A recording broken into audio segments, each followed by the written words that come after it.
Okay, welcome to BSCCI.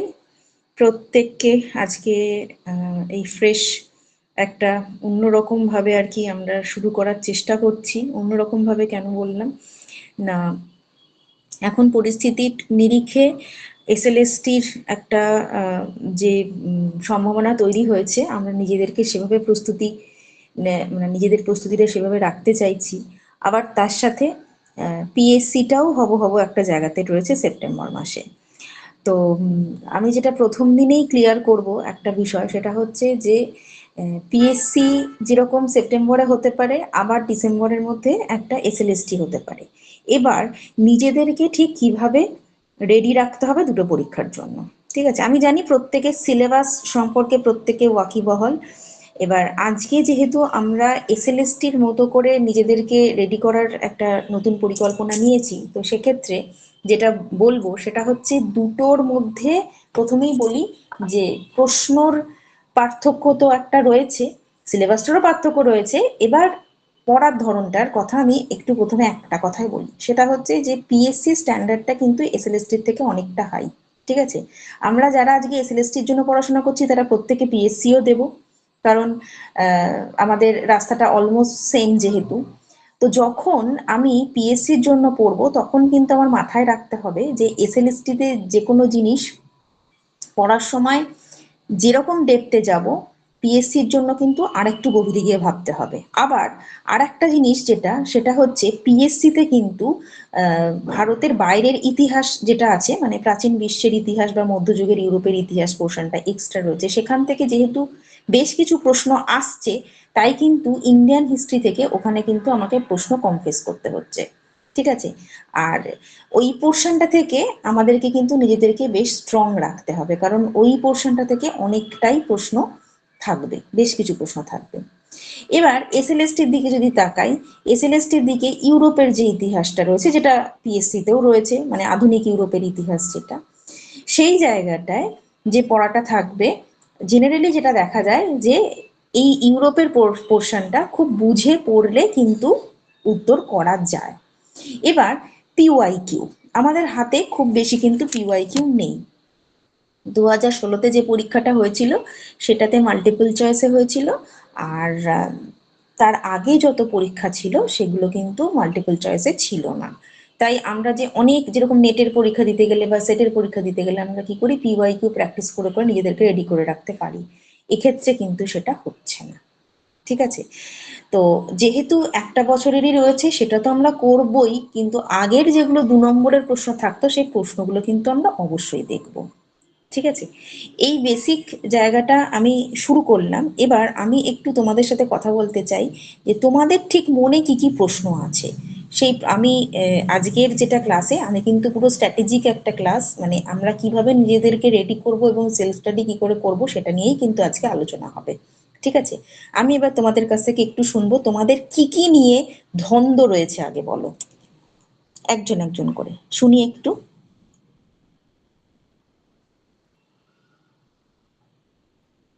শোনা যাচ্ছে আমাকে?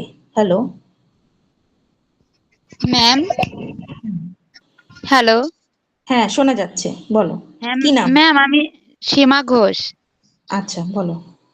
ম্যাম, আমার সুলতানি যুগটা আর মোগল যুগটা এই দুটো নিয়ে বেশি দ্বন্দ্ব, মানে এই দুটো কেমন একটু গুলিয়ে যায়। আচ্ছা, ঠিক আছে, সুলতানি যুগ মানে মধ্যযুগের ইতিহাস, ঠিক আছে। হ্যাঁ হ্যাঁ হ্যাঁ হ্যাঁ হ্যাঁ, নেক্সট ঠিক আছে প্রশ্ন। ম্যাম।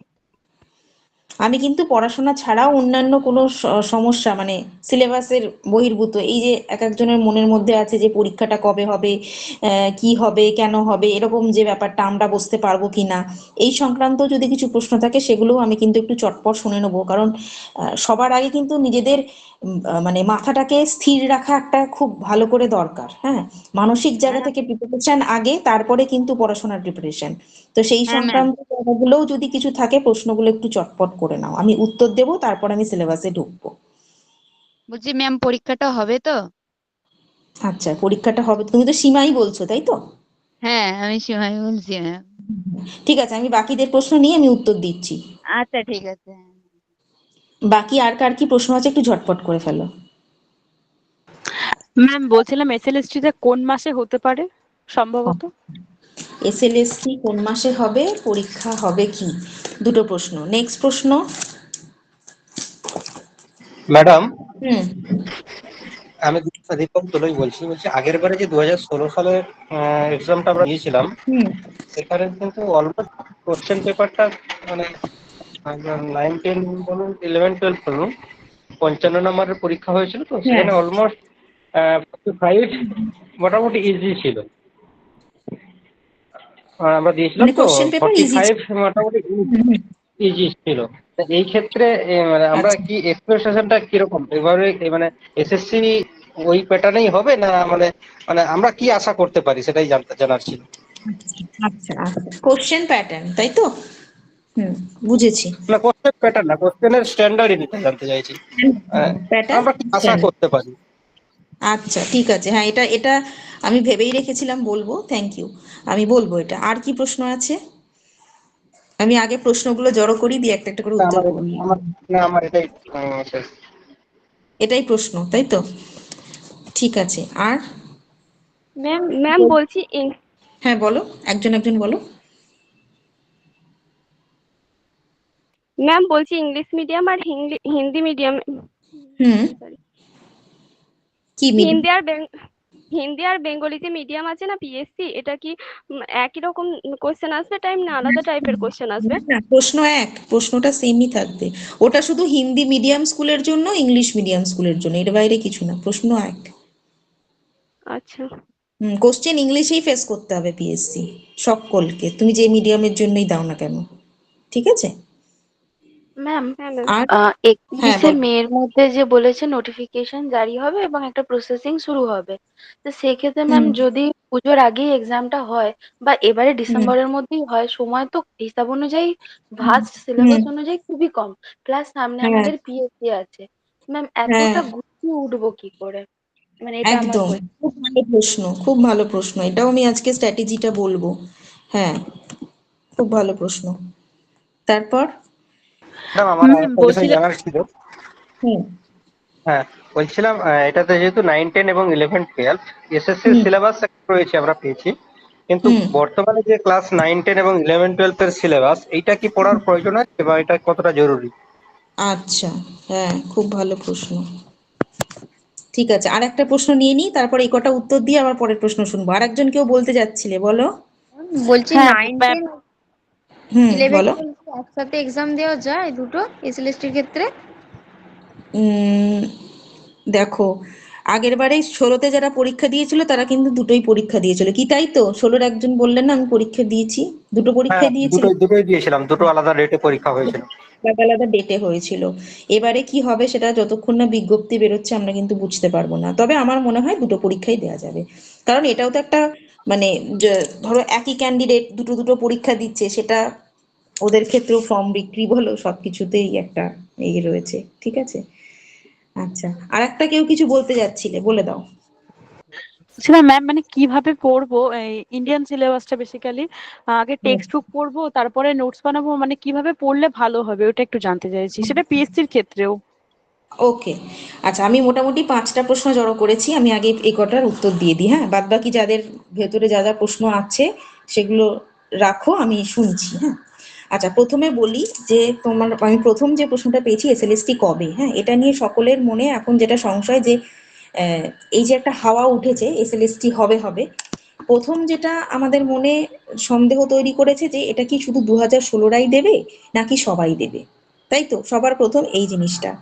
তো সেক্ষেত্রে বলবো যে সরকারি নোটিফিকেশন যতক্ষণ না পর্যন্ত আসছে ততক্ষণ তো আমরা জোর দিয়ে কিছু বলতে পারবো না, তবে সম্ভাবনার কথা বলছি যেটা, হয়তো চেষ্টা করা হবে যে শুধু 2016কে নিয়ে পরীক্ষা অ্যারেঞ্জ করা হলো, হয়তো বা, ভালো করে শোনো, হ্যাঁ ভয় পেও না কেউ। এবার যখনই এটা হবে তখন কিন্তু এটা নিয়ে আবার পরিস্থিতি খুবই ডামাডোল হবে, এবং মানে সরকারের কাছে আর কি যেটা যা আবেদন করা হবে বা হাইকোর্টের কাছে যেটা আবেদন করা হবে যাতে পরীক্ষাটা সবাই দিতে পারে। হ্যাঁ, এটা কিন্তু একটা সার্বিকভাবে হবে, কেন হবে সেটাও বলে দিই। যে মানে যেটা হাইকোর্ট থেকে যে আমাদের এটা দেওয়া হয়েছিল, ভার্ডিক্টটা দেওয়া হয়েছিল, সেখানে একটা কথা লেখা ছিল, সেখানে রিক্রুটমেন্ট কথাটা লেখা ছিল। ঠিক আছে, রিক্রুটমেন্ট মানে অলওয়েজ হচ্ছে ফ্রেশ সিলেকশন, মানে পুরনো, এখন তো পরিস্থিতিটা অন্যরকম, পুরনো যারা আছে তারা যেমন দেবে তার সাথে কিন্তু নতুনরাও দেবে, এটাই কিন্তু রিক্রুটমেন্টের মানে হয়, যেটা কিন্তু হাইকোর্ট বলেছে। ঠিক আছে, এবার রাজনৈতিক পরিস্থিতি তো ভীষণভাবে ম্যাটার করে, তোমরা নিশ্চয়ই জানো। তো সেক্ষেত্রে অনেক ক্ষেত্রেই হয়তো চেষ্টা করা হতে পারে সরকারের পক্ষ থেকে যে শুধু 2016-টা নিয়ে ঝামেলাটা মিটিয়ে দেওয়া হোক, কিন্তু যদি শুধু 2016-এর পরীক্ষা নেওয়া হয়, তাহলে কিন্তু এই যে আমরা যারা ফ্রেশ তারা কিন্তু আমরা আর পরবর্তীকালে কবে সুযোগ পাবো তার কিন্তু কোনো ঠিক নেই।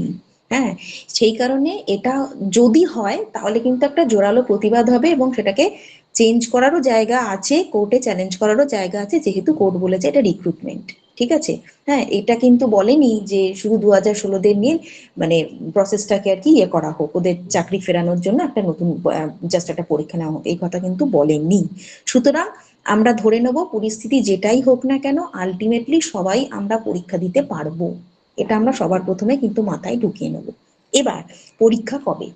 31শে ডিসেম্বরের মধ্যে পুরো প্রসেসটাকে কমপ্লিট করার জন্য বলা হয়েছে। এখনো পর্যন্ত কিন্তু আমরা বিজ্ঞপ্তি পাইনি, এবার হয়তো পেয়ে যাব, বিজ্ঞপ্তি তো আজ বললেই কাল বেরিয়ে যাবে, সেটা কথা নয়। যেহেতু আমাদেরকে বলেছে 31শে ডিসেম্বরের মধ্যে প্রসেস হবে, তাই আমাদের কিন্তু প্রথম দিন থেকেই রেডি থাকতে হবে। পজিটিভলি ভাবলে যেটা হয় সেটা হচ্ছে কি, দেখো ওরা আজ বলবে কাল পরীক্ষা নিয়ে নিতেই পারে, কিন্তু আমি কি নিজে তার জন্য রেডি আছি? কারণ আমাকে কি মনে করতে হবে যে এটা কিন্তু জীবনের শেষ সুযোগ। কেন শেষ সুযোগ? ধরেই নাও মানে এত 10 বছরের পরে গিয়ে আমরা এখানে ঠেকেছি, আমাদের প্রায় দেয়ালে পিঠ ঠেকেছে, তখন অন্তত এটা বোঝাই উচিত যে একটা এসএলএসটি যদি এখন হয়, হ্যাঁ, তারপরে গিয়ে আবার একটা এসএলএসটি আমাকে মানে আমার জীবনে সুযোগ আসবে, এটা না ভাবাটাই বোধহয় সমীচীন।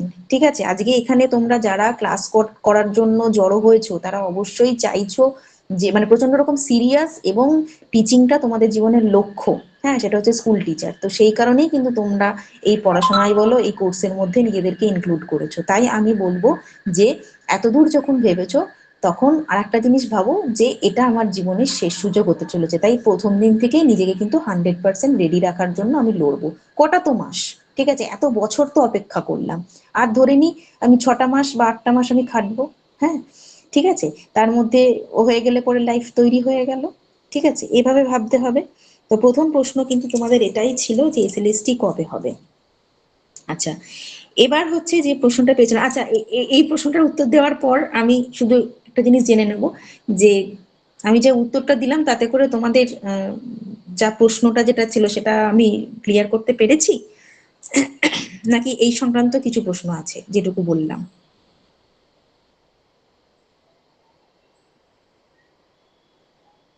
বোঝাতে পেরেছি আমি বিষয়টা? হ্যাঁ ম্যাম। ঠিক আছে, তাহলে প্রথম আমাদের এজেন্ডা কি হলো, আমরা কিন্তু প্রথম দিন থেকে নিজেদেরকে 100% রেডি রাখার জন্য লড়বো। ঠিক আছে, এটা হচ্ছে ফার্স্ট এজেন্ডা। সেকেন্ড যে প্রশ্নটা পেয়েছিলাম যে মোটামুটি আগের পরীক্ষায় 2016-তে 45টা মতো ইজি কোশ্চেন ছিল, তার পরের গুলো একটু ডিফিকাল্ট ছিল, সেক্ষেত্রে এবারে কোশ্চেনের স্ট্যান্ডার্ডটা কেমন হবে? ভীষণ গুরুত্বপূর্ণ প্রশ্ন। দেখো এমনিতে পরীক্ষার যেটা নিয়ম সাধারণভাবে সেটা হচ্ছে এটাই যে 45 যেখানে 55খানা বা 56খানা আমাদেরকে উত্তর দিতে হচ্ছে, সেখানে মোটামুটি ওই 10টা প্রশ্নই রাখবে যেটা কিন্তু তোমার সাথে আরেকজনের পার্থক্য তৈরি করবে। ঠিক আছে, সেইটার জন্যই লড়া, ওই 10টা প্রশ্নই আর কি রেজাল্ট আর কি রেডি করবে। তো সেক্ষেত্রে বলবো যে এখন যেটা পরিস্থিতি, একটা হিউজ কম্পিটিশন, তাই তো, একটা হিউজ কম্পিটিশন। এবার এক তো আছে কম্পিটিশন, তার সাথে আছে কিছু টিচারদের চাকরি ফিরে পাওয়ার জন্য লড়াই। হ্যাঁ, দুটো বিষয় আমি এটাই ধরে নিচ্ছি যে এই পরীক্ষাটা একই সাথে সকলের হচ্ছে, সেই নিরিখে আমি বলছি। হ্যাঁ, এক আছে আমরা যারা 10 বছর ধরে পরীক্ষা দিইনি তাদের অধ্যাবসায়, এই 10 বছরের অধ্যাবসায়, আর হচ্ছে যারা চাকরি হারিয়েছে তাদের চাকরি ফিরে পাওয়ার একটা লড়াই। এবার মানে কি স্ট্র্যাটেজিতে সরকার যাবে, যে যেহেতু ধরো যারা চাকরি অলরেডি মানে হারিয়েছে তাদেরকে ফিরে পেতে হবে, তাদের কথাটা ভেবে কোশ্চেনটা হালকা করা হবে, এটা আমরা ভাববো, নাকি যেহেতু এত কম্পিটিশন এবং এত বছরের এমএ বিএড পাশ করা শিক্ষার্থী রয়েছে, সেক্ষেত্রে সবাই বলে আমাকে দেখ, এ বলে আমায় দেখ, তো বলে আমায় দেখ, সুতরাং ফর্মে রয়েছে প্রচুর ছেলে মেয়ে, হ্যাঁ, সেই হিসেবে কোশ্চেন টাফ হবে। দুটো সম্ভাবনাই কিন্তু 50-50, ঠিক আছে। এবার আমাদের যেটা ভাবতে হবে, আমি যেটা ভেবেছি তোমাদের জন্য, দেখো যেহেতু শেষ সুযোগ, তাই কোনো রকম ছাড় বা কিছু ছেড়ে যাব এটা হবে না, এটা অন্তত আমাদের জায়গা থেকে আমরা করব না। কেন আমি পারবো না একটা প্রশ্নের উত্তর বা দুটো প্রশ্নের উত্তর? হ্যাঁ, সবার আগে নিজের কাছে এই চ্যালেঞ্জটা রাখো যে আমি প্রত্যেকটা প্রশ্নের উত্তর সঠিক দেব। এবার হচ্ছে যখনই এই জায়গাটা আসবে আমি কতটা পড়বো, কতটা দেখতে গিয়ে পড়বো, তাই তো। সেক্ষেত্রে বলবো যে আমরা একটু সেটের ব্যাপারটাকে একটু মাথায় রাখবো। রিসেন্টলি সেট বাংলায় হয়েছে, তোমরা দেখেছো তো, দুটো পরীক্ষা বোধহয় সেটের গেল, বাংলায় প্রশ্নপত্র হলো। সেই বাংলায় প্রশ্নপত্র, সেটের প্রশ্নপত্রটা একটুখানি সবাই কিন্তু একটু জোগাড় করব, ঠিক আছে। এবার সেটের প্রশ্নের ক্ষেত্রে তোমরা আজকে, এটা কিন্তু খুব গুরুত্বপূর্ণ একটা আমি বিষয় আলোচনা করছি, তোমরা হয়তো ভুলে যেতে পারো, একটু লিখে রাখতে পারো। তোমাদের প্রথম কাজ হবে সেই সেটের প্রশ্নপত্রটা জোগাড় করে, যে 100টা 200টা প্রশ্ন আছে, সেই 200টা প্রশ্ন খুব ভালো করে অ্যানালিসিস করা। অ্যানালিসিস করা মানে কি, মানে 100টার যে 100খানা সঠিক উত্তর হলো সেটা খুঁজে বার করা নয়, সেটা তো আমরা অবশ্যই জানবো। তার বাইরে গিয়ে যেটা জানবো সেটা হচ্ছে, ধরো প্রথম প্রশ্নটা দেওয়া আছে যে অর্থশাস্ত্রের রচয়িতা কে, উত্তর কি হবে বলো? তোমরা তোমরা প্রত্যেকে জানো কৌটিল্য। কৌটিল্য। হ্যাঁ, তোমরা প্রত্যেকে উত্তরটা দেখে নিয়ে বেরিয়ে যাবে, তাই তো, যে এই প্রশ্নের উত্তরটা তো আমি জানি। আমি বলবো যে এইটাকে তোমরা কিভাবে অ্যানালিসিস করবে। এই যে অর্থশাস্ত্রর রচয়িতা কে, এই প্রশ্নের এগেনস্টে কিন্তু তোমাকে 4খানা অপশন দেওয়া আছে, তার মধ্যে একটা কৌটিল্য দেওয়া আছে, হ্যাঁ সেটা আমি জানি। বাকি যে 3টে অপশন দেওয়া আছে, সেই 3টে মানুষের যে নাম দেওয়া আছে, সেই মানুষগুলোর লেখা আর কি কি বই আছে সেটা আমরা জানবো। অর্থশাস্ত্রের যে কৌটিল্য, যেটা প্রশ্নতে এসছে, সেই অর্থশাস্ত্র বইটার বিষয়বস্তু কি, সেটা ধরো কি ভাষায় লেখা আছে। এটা আমি একটা এক্সাম্পল দিচ্ছি, ধরো অর্থশাস্ত্রের জায়গায় অন্য একটা বই থাকলো, মানে সেই বইটা বা সেই লেখকটা নিয়ে যা যা ডেটা হয়, এটা তোমার সেলফ স্টাডি। এবং তার অপশানে যে 3টে মানুষ আলাদা দেওয়া আছে, সেই মানুষগুলোর কি কি বই আছে, তার বিষয়বস্তু কি, কোন ভাষায় লিখেছে, থেকে শুরু করে যা যা ডেটা হয়। এই যে দুটো সেটের প্রশ্নপত্র তোমরা জোগাড় করবে, সেই দুটো প্রশ্নপত্রের প্রতিটি প্রশ্ন তোমাদের ঠিক এইভাবে অ্যানালিসিস করতে হবে। আমি বোঝাতে পেরেছি? Hello ma'am. হ্যাঁ বলো। ম্যাম, যেটা জিজ্ঞাসা ছিল সেটা হলো, আপনি বললেন যে দুটো ইয়ারের প্রশ্ন। তো ম্যাম, আমাদের 22 সাল থেকে তো সেট বাংলায় পরীক্ষা হচ্ছে। তো 22 সাল থেকে 24 3 বছর হয়, তো সব ইয়ারের। আচ্ছা, আমার স্মৃতিতে ছিল দুটো, যদি 3টে হয়ে থাকে তাহলে 3টেই করবো, ঠিক আছে। হ্যাঁ বলো তোমার প্রশ্নটা। হ্যাঁ, শোনা যাচ্ছে না। ম্যাম, হ্যালো, বুঝতে পারলাম না আপনার কথা, আরেকবার বলবেন? হ্যাঁ সেটের প্রশ্ন বাংলাতে যে কটা আছে, যদি 3টে থাকে তাহলে 3টেই করব।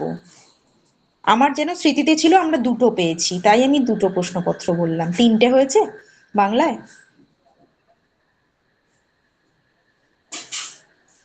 তুমি কি আমার কথা হ্যাঁ ম্যাম, শুনতে 22 পাচ্ছ? সাল থেকে।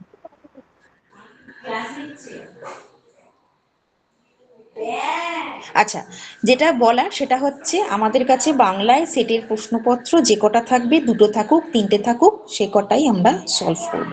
বাকিদের কাছে ক্লিয়ার? আমি একটু জানতে চাইবো। হ্যাঁ ম্যাম। ক্লিয়ার তো? আচ্ছা, যে আমাকে এই প্রশ্নটা করেছিলে যে স্ট্যান্ডার্ড, হ্যাঁ যে স্ট্যান্ডার্ড কেমন হবে, এবার এই যে তোমার সেটের প্রশ্ন আমি তোমাদেরকে করতে বলছি, সেক্ষেত্রে কিন্তু একটা বিষয় যেটা চলে আসবে, সেটে যে জিনিসটা আছে যেটা এসএলএসটি তে নেই, সেটা হচ্ছে তোমার হিস্ট্রিওগ্রাফি পোর্শনটা। হ্যাঁ, হিস্ট্রিওগ্রাফি পোর্শনটা কিন্তু এসএলএসটি তে থাকে না।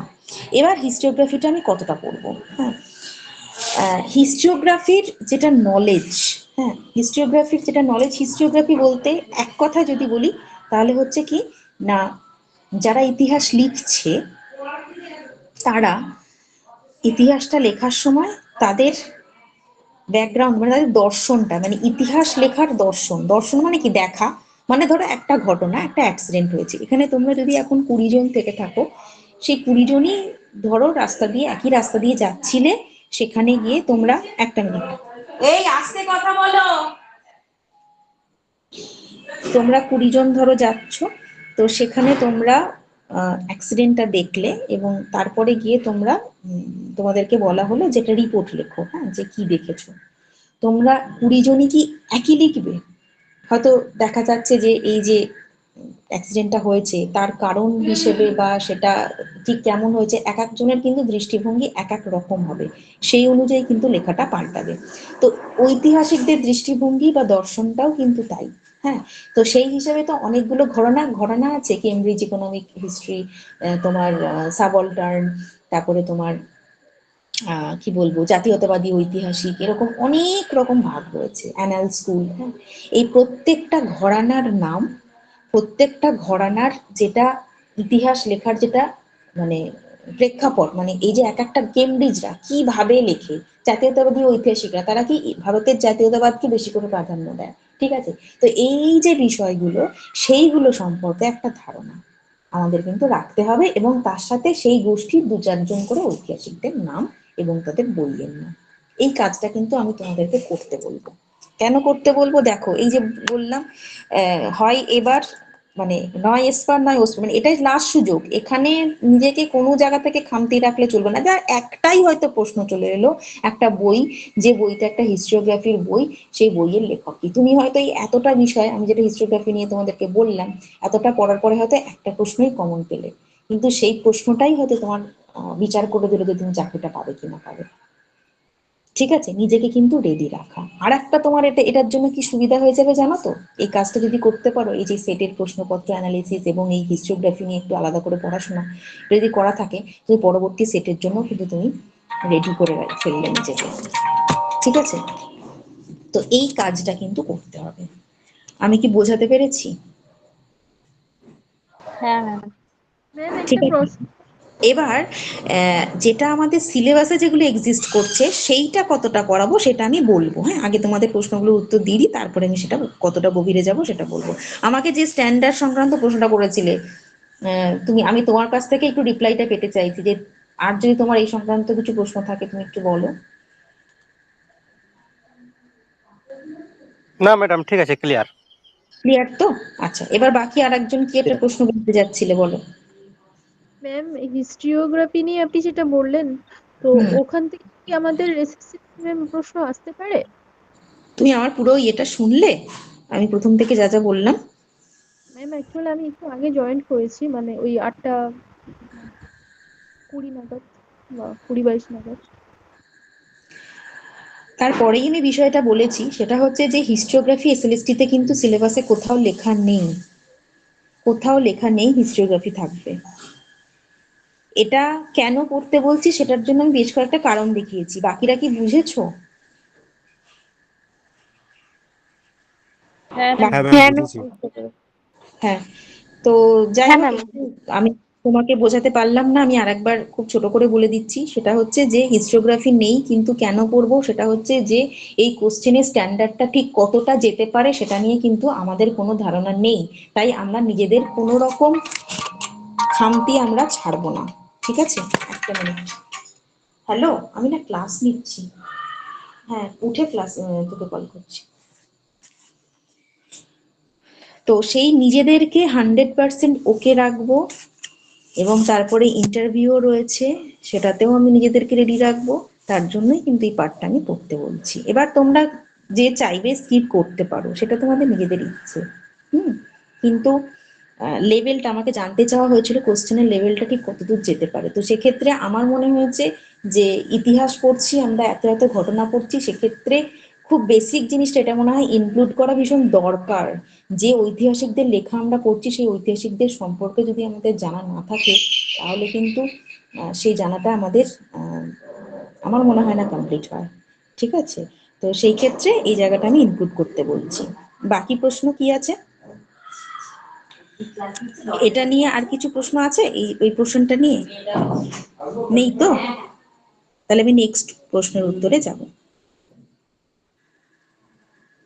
ওকে, আচ্ছা, এরপর আমাকে একজন প্রশ্ন করেছিলে যে 31শে ডিসেম্বরের মধ্যে তো পরীক্ষা টরীক্ষা সব হয়ে যাবে, তাহলে এত বড় সিলেবাসটা আমরা কি করে গুছিয়ে উঠবো। তো সেক্ষেত্রে যেটা বলবো যে হ্যাঁ, এটাও একটা খুব চ্যালেঞ্জের মতো। আমরা কিন্তু চেষ্টা করব, মানে বিএসসিসি এর তরফ থেকে তোমাদের যে লার্নিং যে ডিজাইনটা আমি রাখার চেষ্টা করছি, সেখানে আমি খুব বেশি করে কনসেপ্ট ক্লিয়ারের ওপর জোর দেব এবং কম্প্যাক্ট ওয়েতে সিলেবাসটা প্রথমে কমপ্লিট করে দেওয়ার চেষ্টা করব। ঠিক আছে, ডেট আমরা এখনো পাইনি, ফট করে আবার ডেট দিয়েও দিতে পারে, কিন্তু নিজেদের যাতে পুরো জায়গাটা তারই মধ্যে গ্রিপে চলে আসে, তার জন্য কিন্তু ভীষণ স্ট্র্যাটেজিক্যালি আমি কিন্তু পুরো সিলেবাসটাকে কমপ্লিট করানোর চেষ্টা করব।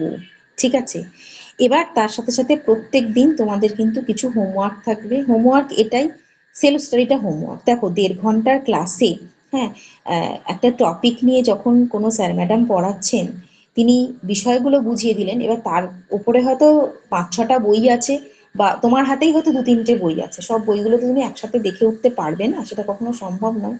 কিন্তু তারই মধ্যে আমি কতটুকু পড়বো সেই নলেজটা কিন্তু ক্লাসে দিয়ে দেওয়া হবে। ঠিক আছে, সেই অনুযায়ী নিজেদেরকে কিন্তু একটু রেডি রাখা। আর এটা কারোর ক্ষেত্রেই এমন নয় যে আজকে আমি শূন্য থেকে শুরু করছি, নিশ্চয়ই নয়। প্রত্যেকের এটা মাদার সাবজেক্ট, প্রত্যেকে এটা নিয়েই কি বলবো, শয়নে স্বপনে জাগরণে সবকিছুতেই নিজের সাবজেক্ট যখন, সেটা নিয়েই নাড়াচাড়া করা। তো সেই মোতাবেক নিজেদের মানসিকভাবে তৈরি করা, যে যদি আজকে গান্ধী পড়ানো হয়, গান্ধীর যতটা পড়ানো হয়েছে, পরের ক্লাসটা আসার সাথে সাথে আমি যেন আমার কাছে যা যা রয়েছে সেগুলো, বা পিএসসিসিআই থেকে যে মেটেরিয়াল দেওয়া হচ্ছে, যে প্রশ্ন দেওয়া হচ্ছে, সেগুলো যেন অন্তত একবার দেখে একটা চক আউট করে রাখতে পারি। ঠিক আছে, এটা গেল গুছিয়ে নেওয়ার জন্য আমরা এইভাবে ভেবেছি। আমরা চেষ্টা করব যে পুরো সিলেবাসটাকেই সময়ের মধ্যে গুছিয়ে তোমাদের কাছে প্রেজেন্ট করতে, যাতে করে তোমরা নিজেরা একেবারে নিজেদের আয়ত্তের মধ্যে রাখতে পারো। আর তার সাথে থাকবে, তোমরা যারা অ্যাপের অ্যাক্সেস পেয়ে গেছো, তারা অবশ্যই একটা হয়তো ঘেটে দেখেছো যে অ্যাপের মধ্যে প্রচুর প্রচুর প্রশ্ন দেওয়া আছে, কোশ্চেন ব্যাংক দেওয়া আছে, এমনি মক টেস্টের প্রশ্ন দেওয়া আছে। সেগুলো কিন্তু যখনই তোমরা ধরো ট্রেনে বাসে কোথাও যাচ্ছ, হাতের মধ্যে ফোন আছে, একটুখানি কিন্তু খুলে নাড়াচাড়া করো, এবং সেখানে হয়তো দেখবে অনেক প্রশ্নেরই উত্তর হয়তো দেখা যাচ্ছে তোমার সন্দেহ হচ্ছে বা ভুল আছে, হতেই পারে। হ্যাঁ, মানে হাজারে হাজারে প্রশ্ন, তো তো আমার মনে হয় এটাই, যে একটা ভুল প্রশ্ন খুঁজে বার করার জন্য একটা নিজের নলেজ লাগে। হ্যাঁ, এবার যেটাই সন্দেহ হচ্ছে, তুমি নিজের একটু ঘাঁটো, দেখো যে সেটাতেই স্ট্রাইক করবে যে আমি যেটা জানি সেটা ঠিক জানি কিনা, তবেই তুমি ভুলটাকে চিনতে পারবে, তাই না? তো এইভাবে কিন্তু নিজেদেরকে একটা সিস্টেমে প্লাগ ইন করে রাখা যে ব্যাপারটা অলওয়েজ, সেটা কিন্তু এই কটা মাস করতে হবে। দেখবে দুদিন একটুখানি হবে, অসুবিধা হবে, ভুলে যাচ্ছি, এটা করা হলো না, ওটা করো, তারপরে একটু নিজেদেরকে রুটিন করে আমি এই টাইমটা এটার জন্য দেবো, ওই টাইমটা ওটার জন্য দেবো, একটু সেট করে নাও নিজেদের যার যেরকম রুটিন, তখন দেখবে তোমাদের ওটা তখন সরগরম হয়ে গেছে। ঠিক আছে, এবার হচ্ছে আর একটা প্রশ্ন যেটা পেয়েছিলাম, 9, 10, 11, 12 এর আলাদা আলাদা সিলেবাস, তাই তো? হ্যাঁ, আলাদা কিছুটা পোর্শন আলাদা আছে।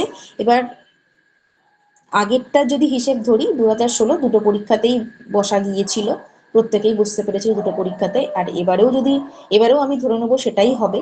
হ্যাঁ, তো সেক্ষেত্রে তোমাকে দুটোই পড়তে হচ্ছে, প্রথম থেকে এটাই ভেবে রাখো। হ্যাঁ, এখানে এক্সট্রা কি, এক্সট্রা ওই ইউরোপের ইতিহাসটা খানিকটা আছে এক্সট্রা, ওখানে প্রথম বিশ্বযুদ্ধ শেষ হয়ে যাচ্ছে 9, 10-এ, 11, 12-এ সেকেন্ড ওয়ার্ল্ড ওয়ার পর্যন্ত তোমাদেরকে পড়তে হচ্ছে। আর একটা যেটা বিষয়, ইন্ডিয়ান হিস্ট্রির কিছু কিছু পার্ট অনেকটা ডেপথে গিয়ে যেতে হচ্ছে 11, 12-এ, যেটা 9, 10-এ যেতে হয় না।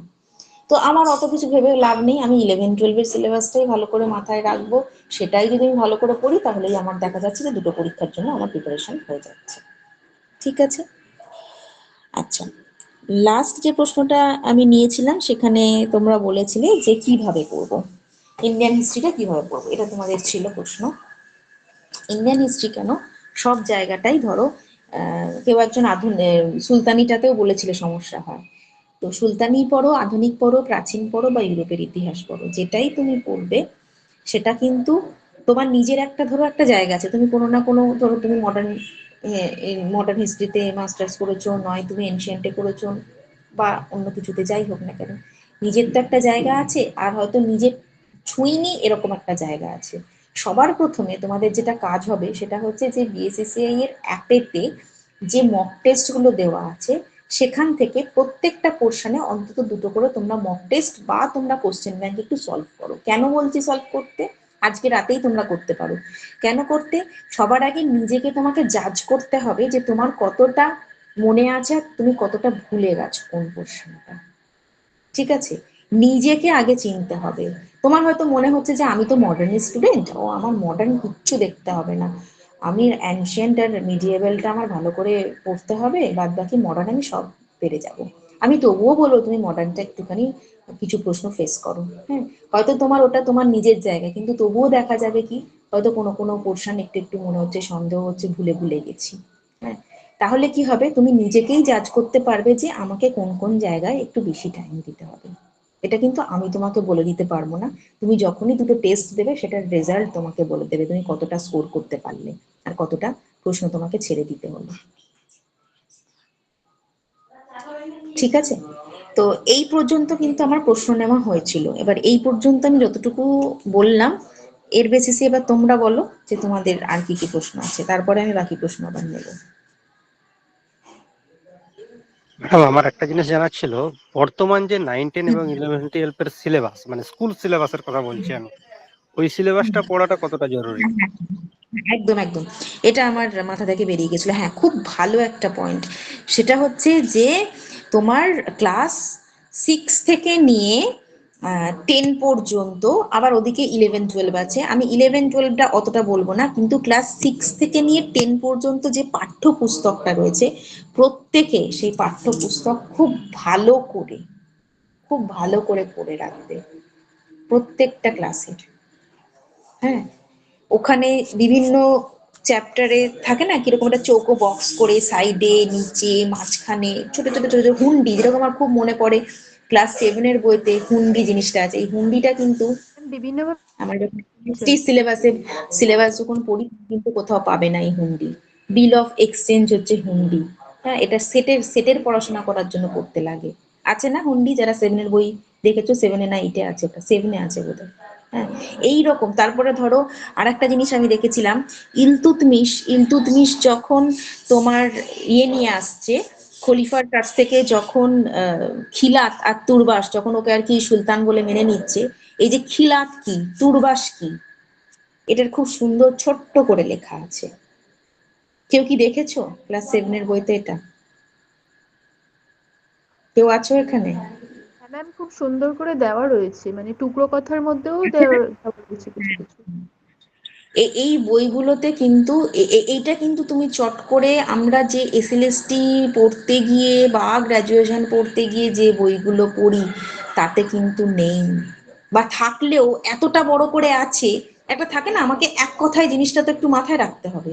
হ্যাঁ, সেই ব্যাপারটা পড়তে গিয়ে তুমি এতটা টাইম দিতে পারবে না। হুন্ডি, বিল অফ এক্সচেঞ্জ একটা বিশাল বড় টপিক, নেটেতে রয়েছে, এসএলএস সেটেতে রয়েছে। সেটা পড়তে গেলে তোমার একটা বেলা পুরো বেরিয়ে যাবে, জোগাড় করতেই লেগে যাবে 2 দিন, তারপর আবার পড়তে একটা বেলা বেরিয়ে যাবে। আমার এত দরকার নেই টেস্ট লিস্টের জন্য। জাস্ট হুন্ডিটা কি, কোন টাইমে ছিল, অ্যাকচুয়ালি কি হতো, এটা জেনে নিলেই হবে। সেটা কিন্তু তোমাকে ওই পাঠ্য পুস্তকটা সাহায্য করবে। বোঝাতে পেরেছি? আর ইউরোপের ইতিহাস, যেটা ক্লাস 9টা তো পুরোটাই ইউরোপের ইতিহাস আছে, ইউরোপের ইতিহাসের ক্ষেত্রে তোমরা কিন্তু ক্লাস 9-এর বইটা, এবং এখন যেরকম দেখি যে তোমার অনেক ভালো ভালো সহায়িকা বইও থাকে। সহায়িকা বইটা কেন দেখতে বলছি, সহায়িকা বইতে না প্রচুর প্রশ্ন থাকে, প্রশ্ন অনেক রকম ভাবে ঘুরিয়ে ফিরিয়ে দেওয়া থাকে না। তুমি যখন এই পড়ার, আমাদের এখানে ধরো যা মেটেরিয়াল দেওয়া হলো বা ক্লাস ফলাও সেটা পড়লে, তার পাশে পাশে যদি তুমি ওই একটা ইউরোপের জন্য আমি বলবো একটা সহায়িকা বই আর অবশ্য করেই ক্লাস 9-এর বইটা কিন্তু হাতে রাখবে, যে কোনো একটা 9-এর বই। অনেকগুলো রাইটারেরই বই 9-এর থাকে দেখেছি, শচীন মন্ডলের বই দেখতে পারো বা অন্য কারোরও বই দেখতে পারো। আর যাদের কাছে পুরানো জীবন মুখোপাধ্যায়ের বই আছে সেটা তো অবশ্যই রাখতে হবে, যেটা আমাদের টাইমে সেই ছিল ক্লাস 9-10-এর বই। 9-10 বলবো না, 11-12-এ আমরা পড়েছিলাম ইউরোপের ইতিহাস। হ্যাঁ, তাই তো, ম্যাম, 11-12 সিলেবাস। মুখোপাধ্যায় ও জিকে পাহাড়ির বইটা কেমন হবে?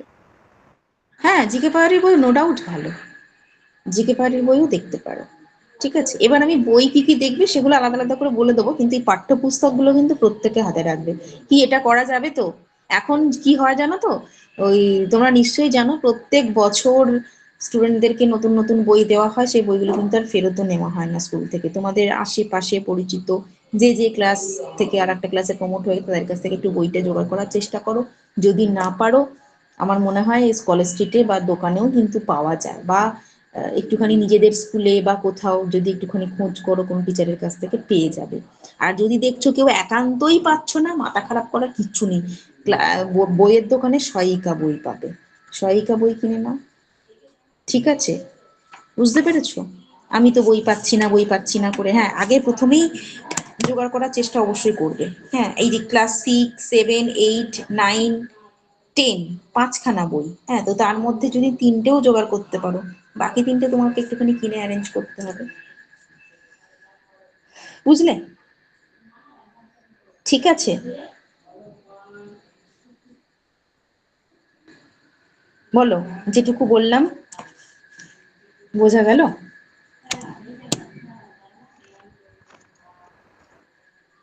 কোনো রেসপন্স নেই, আমি কি বুঝবো? হ্যাঁ না ম্যাম, এগুলো বোঝা বুঝতে গেছে। পেরেছি। হ্যাঁ হ্যাঁ ম্যাডাম, বুঝতে ঠিক আছে ঠিক আছে। আচ্ছা, আর তোমাদের জায়গা থেকে কিছু প্রশ্ন আছে না আমি সিলেবাসে ঢুকবো এবার? ম্যাম আপনি যে বললেন না 11-12 এর মানে এক্সামে সবাই বসতে পারে, তো ম্যাম 11-12 এর জন্য কি ওই এখন যে সেমিস্টার সিস্টেমের বইগুলো হয়েছে এগুলো কি পড়তে হবে? তুমি যদি জোগাড় করে পড়ার টাইম করতে পারো খুব ভালো, তবে 11-12 বইতে যেভাবে রয়েছে আমাদের সিলেবাসে, এসএলএসটি সিলেবাসে, ওই যেরকম একটা তুলনামূলক আলোচনা করে মিশরের তোমার যদি কি বলে তোমার ওই ফেরাওদের সাথে রাজতন্ত্রের সাথে এখানকার রাজতন্ত্রের তুলনামূলক যে আলোচনা বেসিসে অনেক কিছু টপিক রয়েছে আমি দেখেছিলাম বেশ কিছুদিন আগে, সেগুলো কিন্তু এসএলএসটির জন্য খুব একটা দরকার লাগবে না। ওরকম ওই তুলনামূলক আলোচনার যে জায়গাগুলো রয়েছে আছে না এইভাবে, কার দেখা আছে 11-12 বই? ক্রুসেড রয়েছে, তো এরকম কিছু কিছু টপিক রয়েছে আর কি, রাষ্ট্রনীতি। সেটটা পিএসসি তে আছে, ঠিক আছে, এসএলএসটি তে নেই। তুমি দেখতে পারলে খুব ভালো, আমি বলছি তো দেখো, কোনো অসুবিধা নেই, কিন্তু তুলনামূলক জায়গাগুলো অতটা লাগবে না। হ্যাঁ, পিএসসির জন্য অবশ্য করে তুমি রাখতে পারো তোমার হাতের কাছে যদি থাকে। পিএসসির কি ব্যাপারটা কি হয় জানো তো, পিএসসি তে ধরো এই যে ক্রুসেড রয়েছে, পোপতন্ত্র রয়েছে, হ্যাঁ এগুলোতে ধরো একটা বেসিক আইডিয়া বা যতটুকু পিএসসির জন্য আমরা পড়াশোনা করছি সেটুকু যদি করা থাকে ওই উত্তরগুলো করে দেওয়া যাবে, কারণ ওখান থেকে খুব ঘুরিয়ে পেঁচিয়ে এদিক ওদিক করে কিন্তু প্রশ্ন থাকে না, যেহেতু ওটা ইন্ডিয়ার বাইরের ইতিহাস। ইউরোপের ইতিহাস থেকেও কিন্তু খুব একটা থাকবে না ঘুরিয়ে পিছিয়ে, যত ঘোরানো যত টুইস্ট থাকবে ইন্ডিয়ান হিস্ট্রিতে, প্রথম দিন থেকে মাথায় এটা ধরিয়ে ঢুকিয়ে নেবে। বুঝেছো? তোমরা যে ইতিহাসটা জানো সেটাকেই ভালো করে তোমাদেরকে আরো গভীরে, সেখান থেকে যদি ছেড়ে আসতে হয় তার মতো লজ্জার আর কিছু, ইউরোপের ইতিহাস তোমাকে ছেড়ে আসতে হবে না যদি তুমি বুঝে পড়ো প্রথম থেকে। এটা আমি তোমাকে গ্যারেন্টি দিতে পারি, তোমার ইউরোপের ইতিহাসে কোনো সমস্যা হবে না। ভয় কিন্তু বেশি ইউরোপের ইতিহাসেই থাকে, কি তাই না? আমরা মনে করি বাবা ইন্ডিয়ান হিস্ট্রি ও তো আমার জানা, সেই নিজের ইতিহাস দেশের ইতিহাস আমি কবে থেকে পড়ছি, কিন্তু ওতেই কিন্তু বেশি ঘুরিয়ে পেঁচিয়ে আসবে। ওই 3-4টে প্রশ্ন ঘুরিয়ে পিছিয়ে আসা মানে 3-4টে প্রশ্ন থেকে। ঠিক আছে, আর বলো। ম্যাম এমএসসি যে হলো, ওখানে তো ম্যাম 9-10 এর যে প্রশ্ন হয়েছিল, তো মানে ইউরোপের হিস্ট্রিতে, ওখানে তো মেনলি কনসেপচুয়াল টাইপের প্রশ্ন হলো আর কি। হ্যাঁ তো কি প্রশ্নগুলো কি হয়েছে? হ্যাঁ ম্যাম আপনি বললেন না যে এসএসসি তে মানে বেশি টাফ আসে না ইউরোপের হিস্ট্রিতে, তাই বললাম ম্যাম। মানে এসএসসি তে যে প্রশ্নগুলো হলো 9-10 এ, মানে 11-12টা তো তেমন আসেনি, কিন্তু ম্যাম কি খুব টাফ 9-10 ছিল? আমি দেখিনি, এমএসসি তে খুব টাফ ছিল? 9-10 তো টাফই ছিল, কনসেপ্ট থেকে এসেছিল সব। হ্যাঁ তো কনসেপ্ট তো বারবার বলছি, কনসেপ্ট ক্লিয়ার রাখতেই হবে। আমি তোমাকে কি বললাম, যদি ইউরোপের ইতিহাস কনসেপ্ট ক্লিয়ার না করে পড়ো, মুখস্থ করে ইউরোপের ইতিহাস কিন্তু হবে না, বারবার বলছি। যেটুকু পড়বে একদম পর পর বুঝে বুঝে পড়তে হবে, উত্তর তুমি দিতে পারবে ওখান থেকেই। 4খানা অপশনে কি এমন ঘোরাবে হাতি ঘোড়া যেটা আমি কনসেপ্ট ক্লিয়ার থাকলে দিতে পারবো না? ঠিক আছে, আচ্ছা এবার বলো তোমাদের জায়গা থেকে আর কি প্রশ্ন আছে, তারপর আমি এবার সিলেবাস অ্যানালিসিসে ঢুকবো।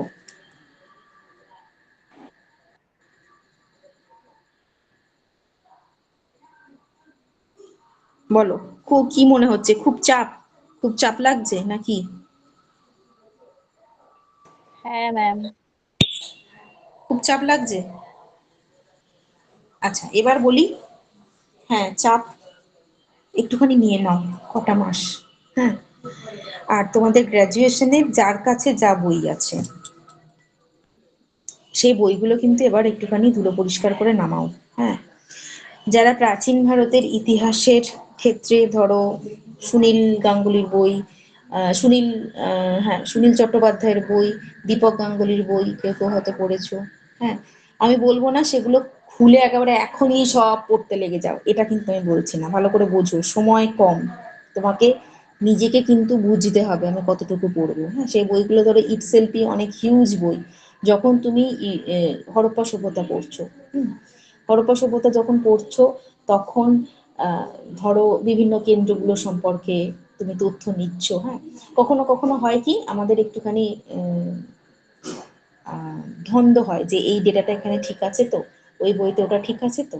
হ্যাঁ, তখন একটুখানি ওই বইগুলো কিন্তু একটু খুলবে। এবং ধরো তুমি এসএলএসসি পড়াশোনা করতে গিয়ে আমরা যে মেটেরিয়ালটা দিলাম, আমি হরপ্পার কথাই বলছি, আমরা হয়তো 15টা বা 12টা কি 15টা কেন্দ্রের উল্লেখ করলাম, ঠিক আছে, সম্পর্কে ডেটা দেওয়া হলো।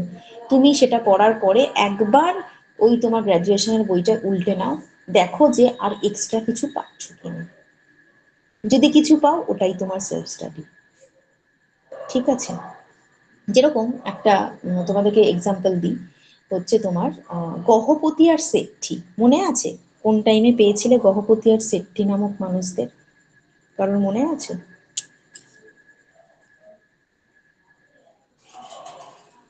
এনিওয়ান? আর একটু ক্লু দিই, প্রাচীন ভারতের ইতিহাসে পেয়েছি গহপতি আর সেট্টি, এরা কারা ছিল?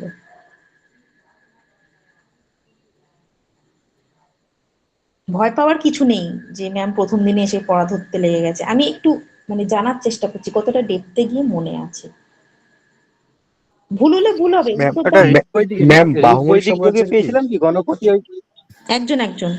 কে বলছিলে বৈদিক যুগে? বলো। আমি বলছিলাম বৈদিক যুগে যে, মানে ব্যবসায়ী শ্রেণী শ্রেষ্ঠী বলা হতো ব্যবসায়ী শ্রেণীদেরকে। একদম। আর একজন যে বলছিলে, বলো।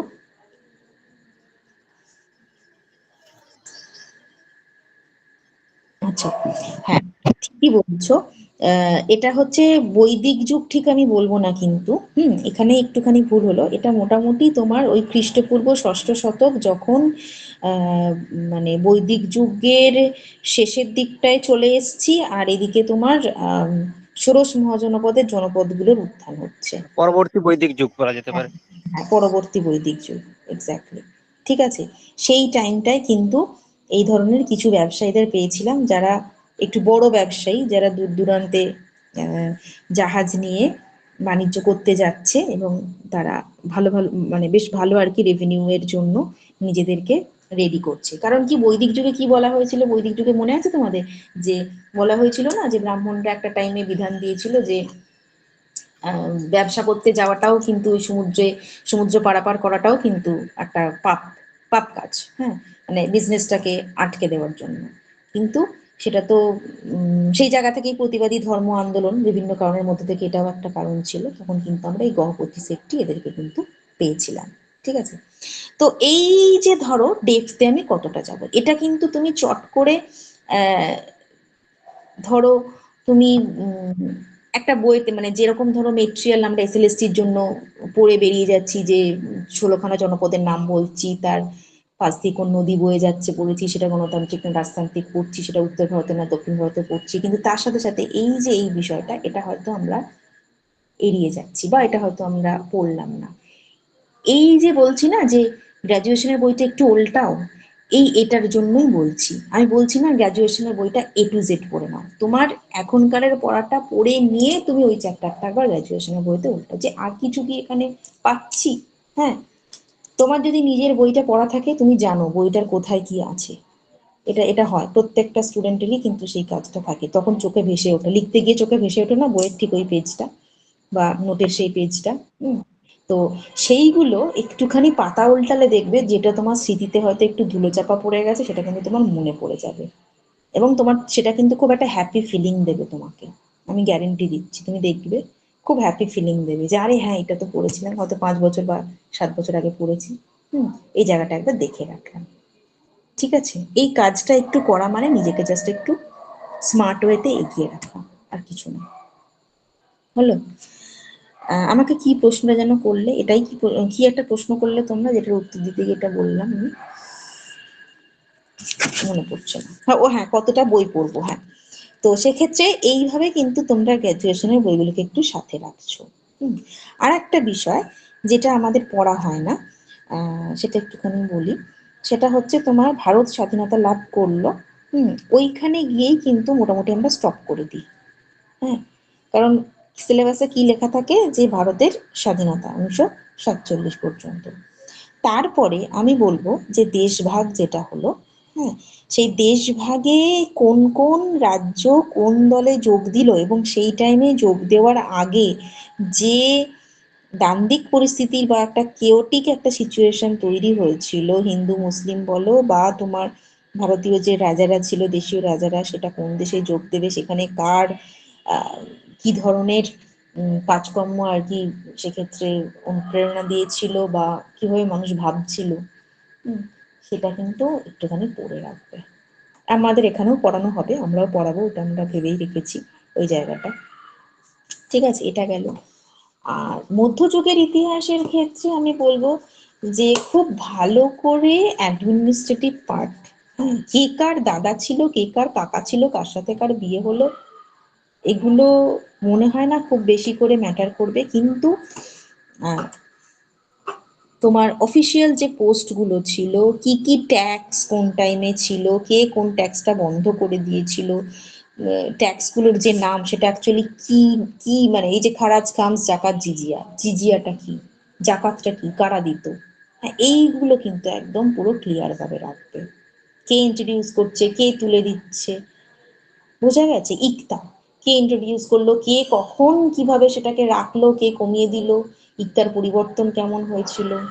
ইকতা খুব গুরুত্বপূর্ণ, আমার তো মনে হয় একটা জায়গা যেটা কিন্তু খুব ভালো করে তোমরা পড়াশোনার মধ্যে রাখবে। ঠিক আছে, তো এটা এটা গেল। আর আধুনিক ভারতের কথা অল্প একটু এক্সাম্পল দিয়ে বোঝালাম আমি, 3টে জায়গা থেকে 3টে এক্সাম্পল দিলাম। হ্যাঁ, এবার একটু সিলেবাসে ঢুকি।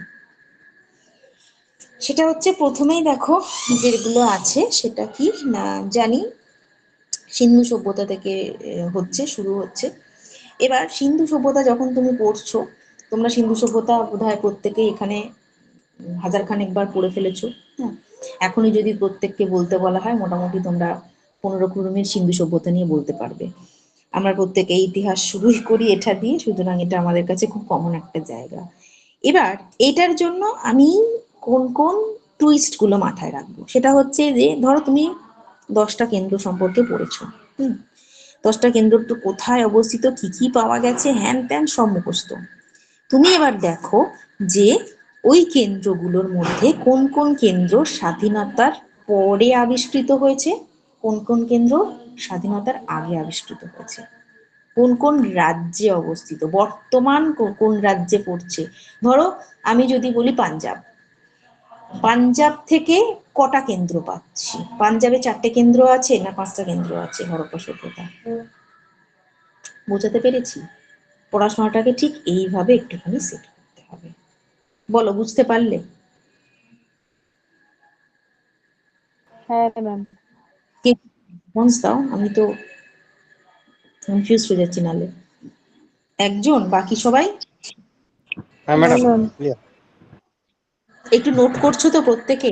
মনে থাকবে না শুনলে, শুধু শুনলে মনে থাকবে না, একটু নোট করো। ঠিক আছে, এবার দেখো হরপ্পা সভ্যতার তোমরা জানো যে সাধারণভাবে আমরা যেটা জানি যে লিপির পাঠোদ্ধার কিন্তু চলছে, এখনো পুরোপুরি পাঠোদ্ধার হয়নি। হ্যাঁ, এই লিপিটা নিয়ে খুব ভালো করে পড়াশোনা করবে।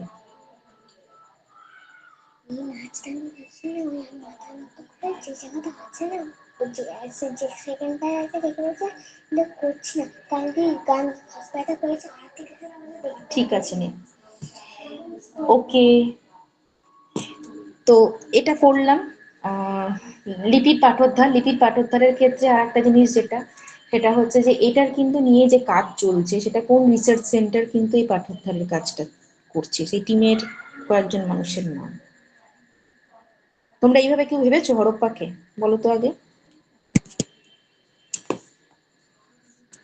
ভেবেছো এভাবে হরপ্পাকে? ইয়েস অর না নো, ম্যাম। কিছু তো বলো। এবার এভাবে ভাবতে হবে, সহজ জায়গাগুলোতে একটুখানি টুইস্ট আনতে হবে। বুঝেছো? অশোকের ধম্ম, অশোকের ধম্মের ক্ষেত্রে বা অশোক যখন পড়বো তখন কিন্তু তার ইনস্ক্রিপশন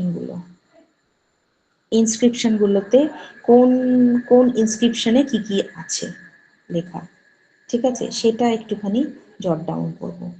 ঠিক আছে, এবার তোমরা এই এত কিছুর পরে গিয়ে আমাকে যে প্রশ্নটা করবে, অবধারিত ম্যাডাম আপনি যে নোটটা দেবেন তাতে কি সব থাকবে? দেখো, একটা স্ট্যান্ডার্ড নোট তৈরি করার চেষ্টা করা হয়েছে। হিস্ট্রি স্টুডেন্টদের যেটা বদনাম অলওয়েজ, ঠিক আছে, সেটা হচ্ছে কি, আমরা শুধু নোট কালেক্ট করি, বস্তা পচা হোক কি নোট হোক, আমরা শুধু কালেক্ট করে রেখে দিই, আমাদের শুধু সেই নোট কালেক্টই হয়, মাথায় আর কিছু থাকে না, যে কারণে ইতিহাসের স্টুডেন্টরা সাকসেসফুল।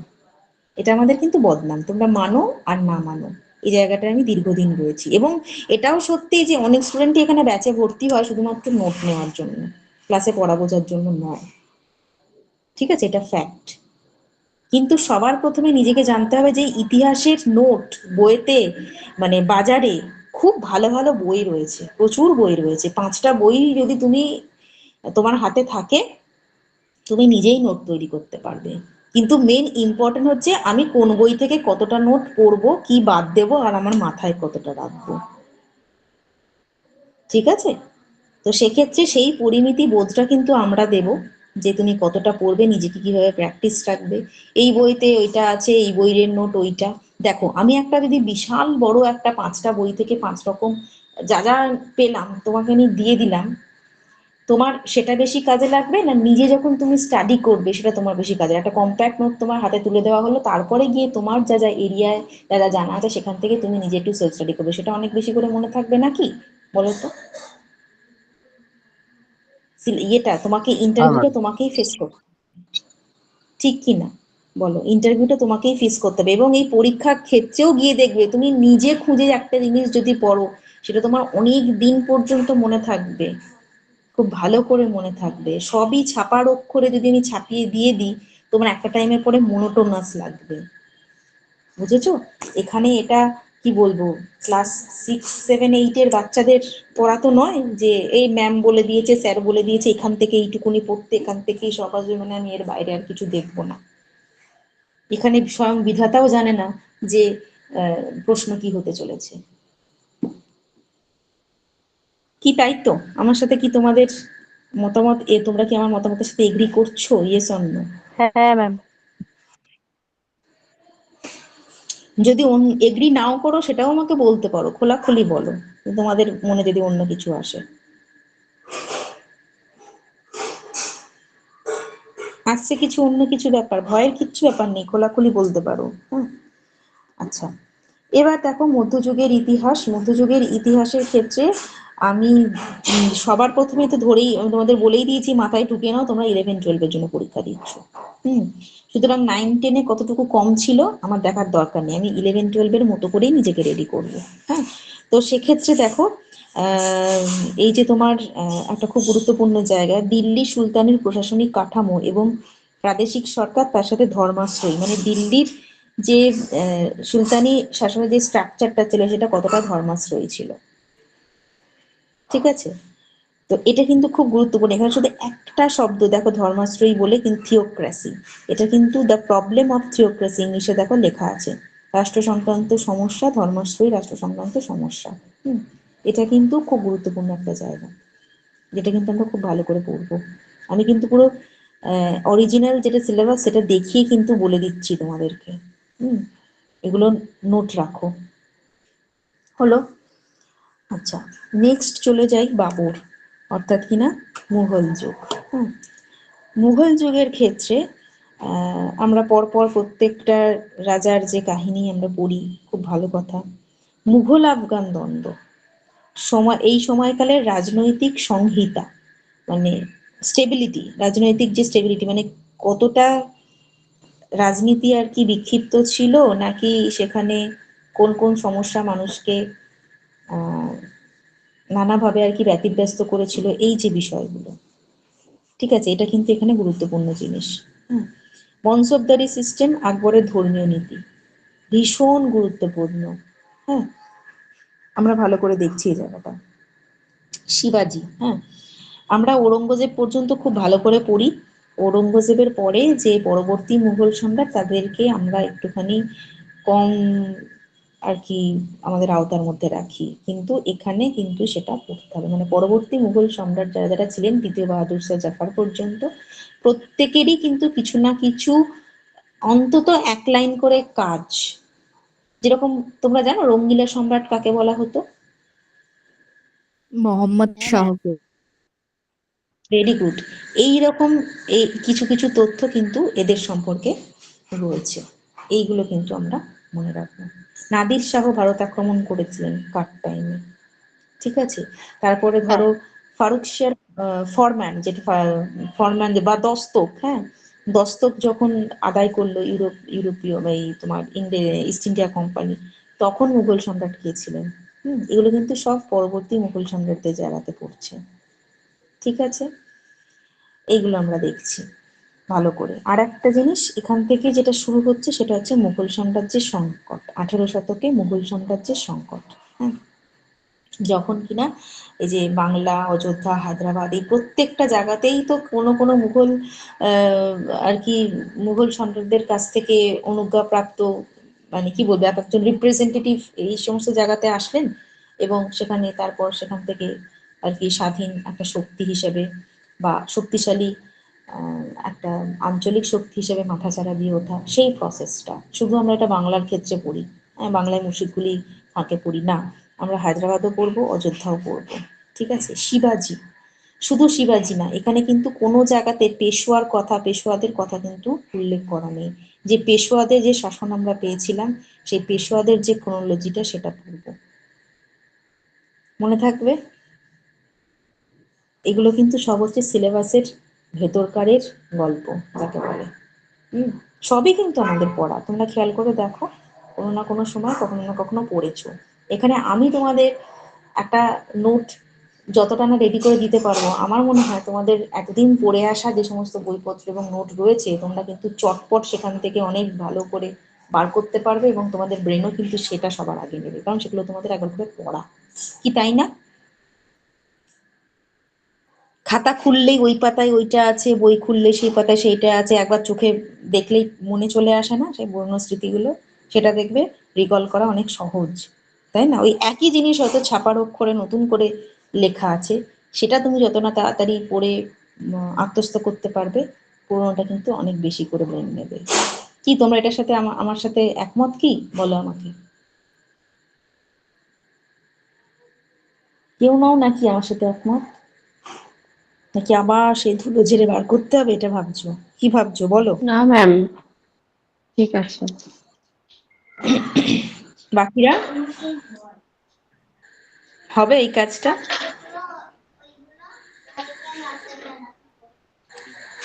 ম্যাম এ সেই কি সময় তো এতদিন ধরে তো মানে একটা একটা বই করে ধরুন 5টা বই পড়া হয়ে গেছে, এবার ওটাকে 5টা বই একটা টপিকের জন্য এখন 5টা বই খুলে যদি দেখি পারবো কি? আমি কি সেটা বললাম তোমাকে? আমি তোমাকে কি বললাম? আগে আমি কম্প্যাক্ট ওয়েতে ক্লাসটা করব, তারপরে গিয়ে আমি জাস্ট পাতা উল্টে দেখবো কিছু বাদ চলে গেল কি, সেই জায়গাটা দেখে নেবো, তাই না? আমি 5টা বই নিয়ে তো আবার বসে কখনোই সম্ভব নয়, কিন্তু তুমি একবার পাতা উল্টে তো দেখতে পারো তোমার কি কি বাদ গেল, পারো তো দেখতে নাকি?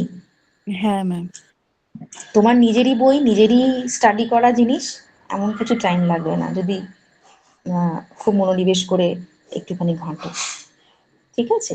এবার দেখো, সবকিছুর ঊর্ধ্বে গিয়ে যার যার নিজের একটা স্টাইল থাকে, হ্যাঁ, আমি হয়তো আমার স্টাইলে তোমাদেরকে বলছি এই ব্যাপারটা, এবং এই সিচুয়েশনটা যেহেতু খুবই একটা টাফ সিচুয়েশন, যে প্রশ্নটা স্ট্যান্ডার্ড কিরকম হবে তার জন্যই তো এতটা লড়া, হ্যাঁ। তো সেক্ষেত্রে দেখো, সব জায়গাটা তুমি ওরম করে হয়তো হবে না, আবার কোনো কোনো জায়গা হয়তো হলো। এই যে যে পোর্শনটা আমি তোমাদের বলবো, যে যেগুলো আমি ঠিক এখন নাম করে করে যে পোর্শনের কথা বললাম, সেগুলো কিন্তু অ্যাটলিস্ট বাদ দিও না, ঠিক আছে? এটা তোমাদের কাছে আমার রিকোয়েস্ট। হুম, আচ্ছা।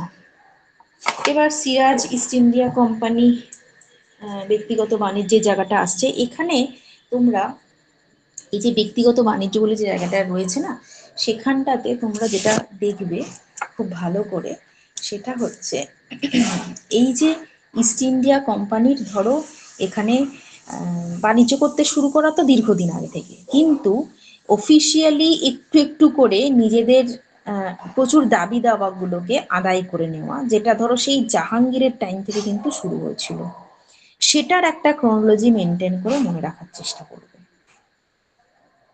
বুঝতে পেরেছি? দস্তক, ফারুকশিয়ার ফরমান, এই যে অফিসিয়াল যে, তারপরে তোমার একচেটিয়া বাণিজ্য লাভ কোন অ্যাক্টের মাধ্যমে, হ্যাঁ, এই যে মানে সাংবিধানিক ওয়েতে কিছু পাওয়া এবং মুঘল সম্রাটের কাছ থেকে কিছু আদায় করে নেওয়া, এই যে বিষয়গুলো পরপর অফিসিয়ালি হয়েছিল, সেটা কিন্তু একটা ক্রোনোলজি মেনটেন করবে, যাতে করে এই ব্যক্তিগত বাণিজ্যের জায়গাটা, মানে ইস্ট ইন্ডিয়া কোম্পানির ব্যক্তিগত বাণিজ্য বিষয়টা বা অফিসিয়াল বিষয়টা কিন্তু আমাদের যাতে মাথায় থাকে। এটা যদি এইভাবে তুমি না পড়ো, তাহলে কি হবে বলো, ছাড়া ছাড়া হয়ে যাবে। এই ঘটনাগুলো তোমাদের সব জানা, কিন্তু তোমরা কি করেছো, পুরো বিষয়টা পড়ার মাঝখানে মাঝখানে যখন যখন হয়েছে, সেই সালে এই সালে অমুকটা হয়েছে, চার্টার অ্যাক্ট হয়েছে, এই হয়েছে তাই হয়েছে, তখন কিন্তু তোমরা ওটা পড়েছো।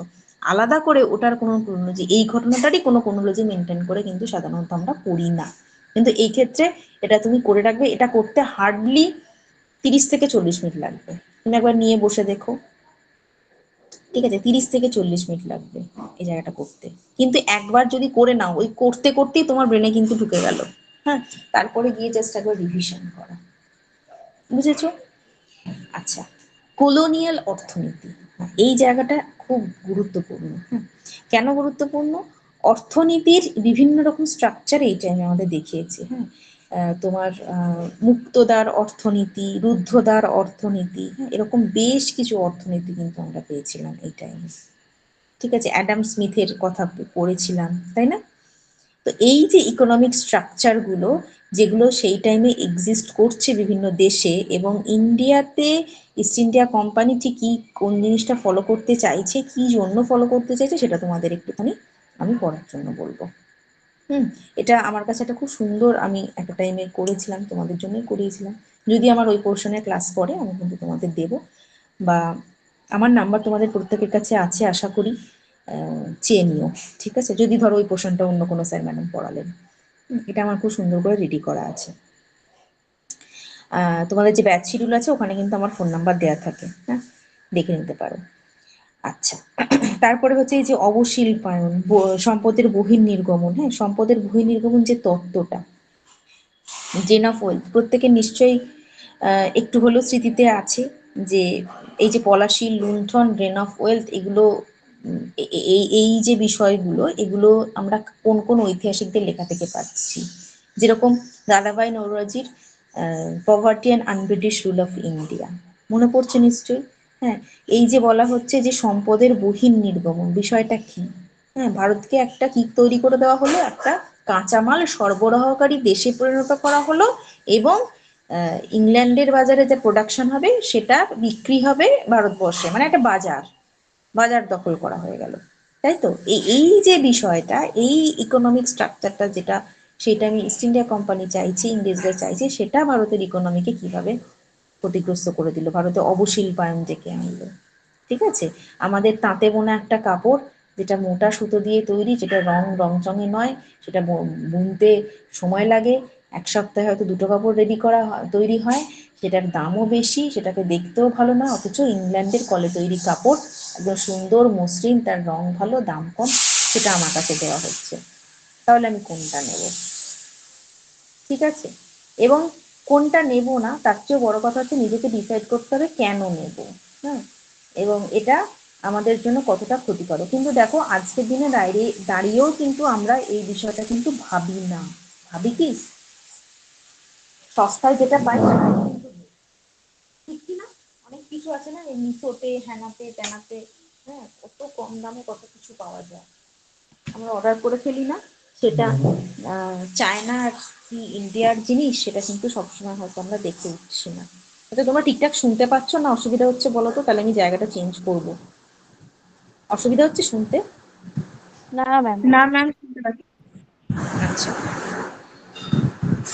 তো এই বিষয়গুলো এখানে থাকছে। আচ্ছা, এবার ব্রিটিশ বিরোধী যে বিদ্রোহ বিপ্লবগুলো ছিল, পাইক, বলিগার, ওয়াবি, ফরাসি, সাঁওতাল, হ্যান ত্যান করে অনেকগুলো ছিল, এবং এগুলোর কিন্তু অনেকগুলো ফেজ গেছে।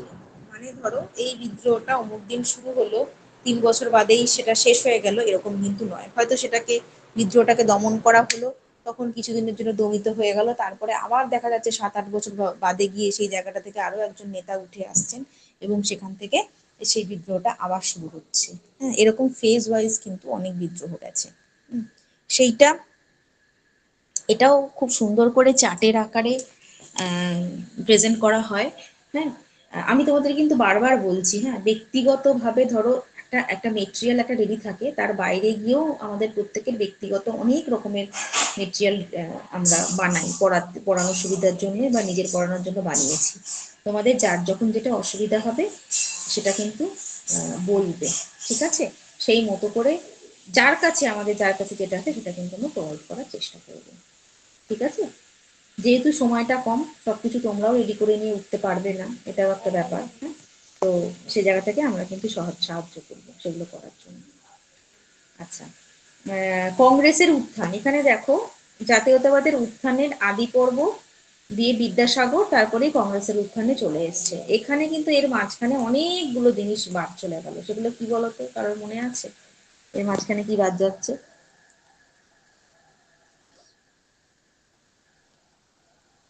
সেই সভা সমিতিগুলো যেগুলো হয়েছিল। ভেরি গুড, প্রচুর সভা সমিতি হয়েছিল। তার মধ্যে প্রশ্ন আসে, ভারতবর্ষের প্রথম রাজনৈতিক সভা কোনটি? ভারতবর্ষের বাংলার প্রথম সভা কোনটি? এরকম আসে না প্রশ্ন? সেইগুলো কিন্তু এখানটায় কিন্তু উল্লেখ করা নেই। সেই সভা সমিতির যুগ, অনিল শীল বলছেন সভা সমিতির যুগ, সেইখানে সেই সভা সমিতিগুলো কিন্তু পড়তে হবে। প্রথম সভা কোনটা, প্রথম রাজনৈতিক সভা কোনটা, হ্যাঁ, এইটা কিন্তু এখানে দেখতে হবে। সেই খানিকটা মিসিং লিঙ্কের মতো। হ্যাঁ, অনেক কিছুই লেখা আছে, এই যে ড্যাশ দেওয়া আছে, এই ড্যাশের মধ্যেও আবার অনেক কিছু রয়েছে, কেমন? এবার কংগ্রেসের পুরো বিষয়টা তো দেখতেই হচ্ছে, সব সেশন থেকে শুরু করে কংগ্রেসের উত্থান পতন, ডামাডোল, কংগ্রেসের কাজকর্ম, সেশনগুলো সবগুলো ভালো করে দেখবে। তারপর আধুনিক ভারতের ইতিহাসটা খুব গুরুত্বপূর্ণ, অবশ্যই একদম প্রথম থেকেই বলবো ভীষণ গুরুত্বপূর্ণ। এবং এখানে তোমাদের যারা পড়াবেন আর কি, আমরা যে টিম আর কি, যেটা আমরা ঠিক করেছি, ভীষণ ভালো করে কনসেপ্ট দেওয়া হবে। আমি প্রথম দিন বলে রাখছি, মডার্ন ইন্ডিয়া থেকে এমন কিছু প্রশ্ন আসতে পারে যেটা কিন্তু আমাদের চাইলে কাট করে দিতে পারে, পেন ঠেকাতে পারবে না। কনসেপ্ট আমরা কিন্তু একেবারে কি বলবো, এ ক্লাস দেওয়ার চেষ্টা করব, সেইভাবেই কিন্তু বিএসসিসিআই টিম রেডি আছে। নোট নোট নোট করে অলওয়েজ মাথা খারাপ করবে না। আমরা যে একটা স্যাম্পল, যে নোট তোমাদেরকে একটা স্ট্যান্ডার্ড একটা দিয়ে দেবো, তার বাইরে গিয়ে ক্লাসে রোজ দিন অনেক কিছু বলা হবে। যারা মনে করছো শুধু আমি নোটটা কিনে নেবো আমার পড়া হয়ে যাবে, এটা কিন্তু বিএসসিসিআই কিন্তু সেটা সেইভাবে কিন্তু পড়াশোনায় বিশ্বাসী নয়। ক্লাসে আমরা প্রচুর এক্সট্রা জিনিস দিই, প্রচুর জিনিস বলা হয়, দেওয়া হয়। এবং ক্লাসে স্যারের মুখ থেকে বা ম্যাডামদের মুখ থেকে যে সমস্ত বিষয়গুলো বেরোচ্ছে, যেন প্রত্যেকটা ইটসেলফ তোমার নোটের সমান।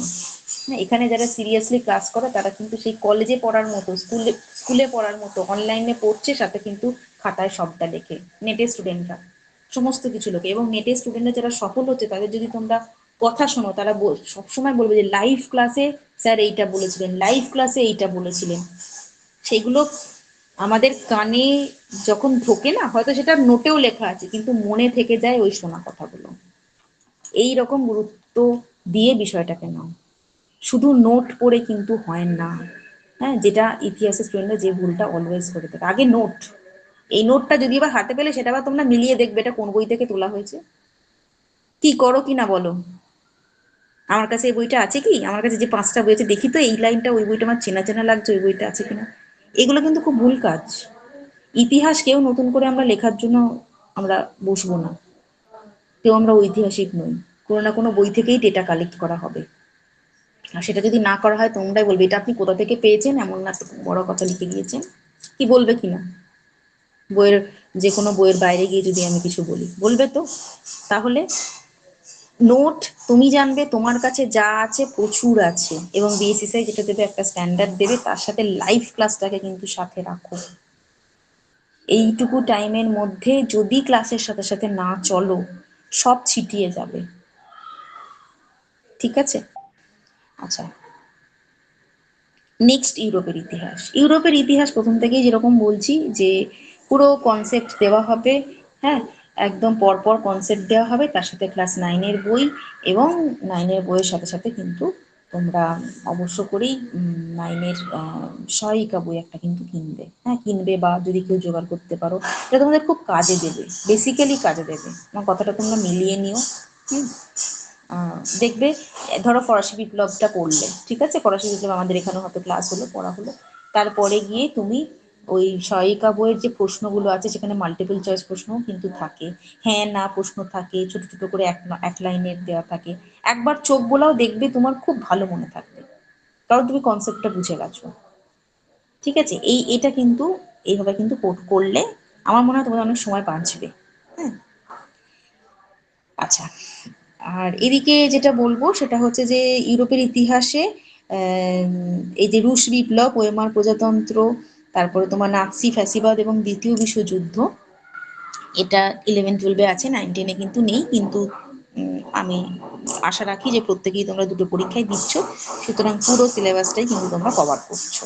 হ্যাঁ, এগুলো কিন্তু এই ওয়েমার প্রজাতন্ত্র, হ্যাঁ, দ্বিতীয় বিশ্বযুদ্ধের পরে আন্তর্জাতিক পরিস্থিতি, দ্বিমেরুকরণ, তারপরে হচ্ছে তোমার ঠান্ডা লড়াই, হ্যাঁ, এগুলো কিন্তু এখানে কোনোটা লেখা নেই, কিন্তু এই যে ওয়েমার প্রজাতন্ত্র, দ্বিতীয় বিশ্বযুদ্ধের উদ্ভব, এই তার পরবর্তী টাইমের যে পরিস্থিতিটা তোমাকে একটু হলেও জানতে হবে। যেটা কিন্তু ইন্ডিয়ার ইতিহাসের ক্ষেত্রেও কিন্তু সেটার একটা যে তোমার জিন্নার যে জোট নিরপেক্ষ নীতি, এই ঠান্ডা লড়াইয়ের পরিপ্রেক্ষিতেই তো এসেছিল। তো সেই বিষয়টা আমার ধারণায় রাখা উচিত, তাই না? তো এই গেল কিন্তু পুরো সিলেবাসটা নিয়ে আলোচনা। এবার তোমাদের আর যদি কিছু প্রশ্ন থাকে আমাকে বলো, আমি তাহলে সেগুলো কভার করার চেষ্টা করছি। আচ্ছা, আমি কি একবার সাম আপ করে দেবো তোমরা ঠিক কিভাবে কি করছো? সেটা হচ্ছে সবার প্রথম যেটা কাজ, সেটা হচ্ছে যে 2016-র প্রশ্ন আশা করি প্রত্যেকের কাছে আছে, না থাকলে দেখবে আমাদের ওয়েবসাইট যেটা আছে, বিএসসিসির ওয়েবসাইটে ভিজিট করবে, ওখানে গিয়ে ডাউনলোডের অপশন থাকে, হ্যাঁ, ওখানে তোমরা পেয়ে যাবে 2016 প্রশ্ন, ডাউনলোড করে নেবে। ঠিক আছে? আর কি করবে? সেটের প্রশ্নপত্র, হ্যাঁ, সেটের প্রশ্নপত্র দেখবে, সেটা সলভ করবে। আমাদের যে দুখানা লাইভ ক্লাস থাকছে ক্লাসে, প্রত্যেকটা লাইভ ক্লাস অ্যাটেন্ড করো, যদি সম্ভব না হয় এটা রেকর্ডিং পার্ট থাকবে, সেটা করবে। ঠিক আছে? ক্লাসের বইগুলো জোগাড় করবে, হ্যাঁ, এগুলো একদম বেসিক কাজ, বইগুলো জোগাড় করবে। আর আমাদের অ্যাপের মধ্যে যে প্রশ্নগুলো দেওয়া আছে সেগুলো একটু সলভ করার চেষ্টা করো, আর তার সাথে সাথে লাইভ ক্লাসের সাথে সাথে তোমরা এগো। এবার বলো তোমাদের কি প্রশ্ন আছে?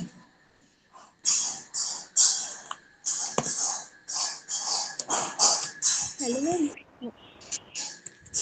হ্যাঁ বলো। ম্যাডাম কি প্রশ্ন খুঁজে পাচ্ছেন? হ্যাঁ বলো, কিসের প্রশ্ন খুঁজে পাচ্ছ না বললে? একবার বলো, কি খুঁজে পাচ্ছ না বললে, একবার বলো। আপনি বললেন না যে প্রশ্নগুলো দেওয়া আছে, ওয়েবসাইটে? প্রশ্নগুলো ওয়েবসাইটে বললাম যেটা, না কোন প্রশ্নগুলোর কথা বলছো আর একবার বলো, অ্যাপে, কথা কেটে গেল। ম্যাম অ্যাপের ভিতরে যেটা বললেন যে মক টেস্ট, ম্যাম আপনি বললেন না যে অ্যাপের ভিতরে মক টেস্ট দেওয়ার জন্য প্রচুর প্রশ্ন হ্যাঁ দেওয়া হ্যাঁ, আছে, পাওনি? তো সেই প্রশ্নগুলো আর খুঁজে পাচ্ছি না। তুমি পুরোপুরি অ্যাপের অ্যাক্সেস পেয়েছো মানে? ও, সেই কারণে না তুমি ম্যাম, দেখতে পাইনি। পাচ্ছ না। পুরোপুরি যারা অ্যাপের অ্যাক্সেস পেয়ে গেছে তারা মনে হয় ওগুলো দেখতে পাবে। তুমি একবার কালকে অফিসে ফোন করবে, কেমন?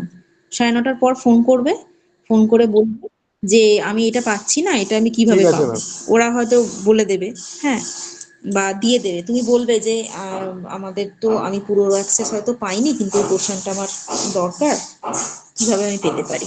ওরা তোমাকে সলিউশন বলে দেবে। ঠিক আছে? আচ্ছা, ঠিক আর আছে ম্যাম। বলো, আর ম্যাম একজন কি প্রশ্ন বলছিলাম যে একটা টপিক রেডি করার জন্য ফার্স্ট একটা টেক্সট বুক করবো, তার মানে কিভাবে কি করবো তাহলে এটা ভালো করে রেডি হবে, এটা একটু বলে দেবেন? হ্যাঁ, নিশ্চয়ই। দেখো, আমি তোমাদের জন্য যেটা ঠিক করেছি, আমি মডার্ন ইন্ডিয়া থেকে শুরু করব ফার্স্ট। ঠিক আছে? মডার্ন ইন্ডিয়া থেকে শুরু করব, ওদিকে ইউরোপ। ঠিক আছে? এবার এই দুটো যেহেতু একটু ক্রিটিক্যাল, তুমি ক্লাসের সাথে সাথে যাও, আমি বলবো ক্লাসের সাথে সাথে যাও। ধরো ক্লাসে যে পোর্শনটা একদিনে পড়ানো হলো সেটা পড়ার পরে গিয়ে তুমি তোমার নিজের বইপত্র খুলবে, আর তোমার অ্যাপের মধ্যে কিন্তু তুমি মেটেরিয়ালটাও দেখতে পাবে, আর ক্লাসে স্যার যা যা বললেন সেগুলোকে নোট ডাউন করে রাখবে। পরের সপ্তাহে সেই ক্লাসটা আসার আগে তুমি সেটা কিন্তু পুরোপুরি কমপ্লিট করে ফেলো। ঠিক আছে? বোঝাতে পেরেছি? হ্যাঁ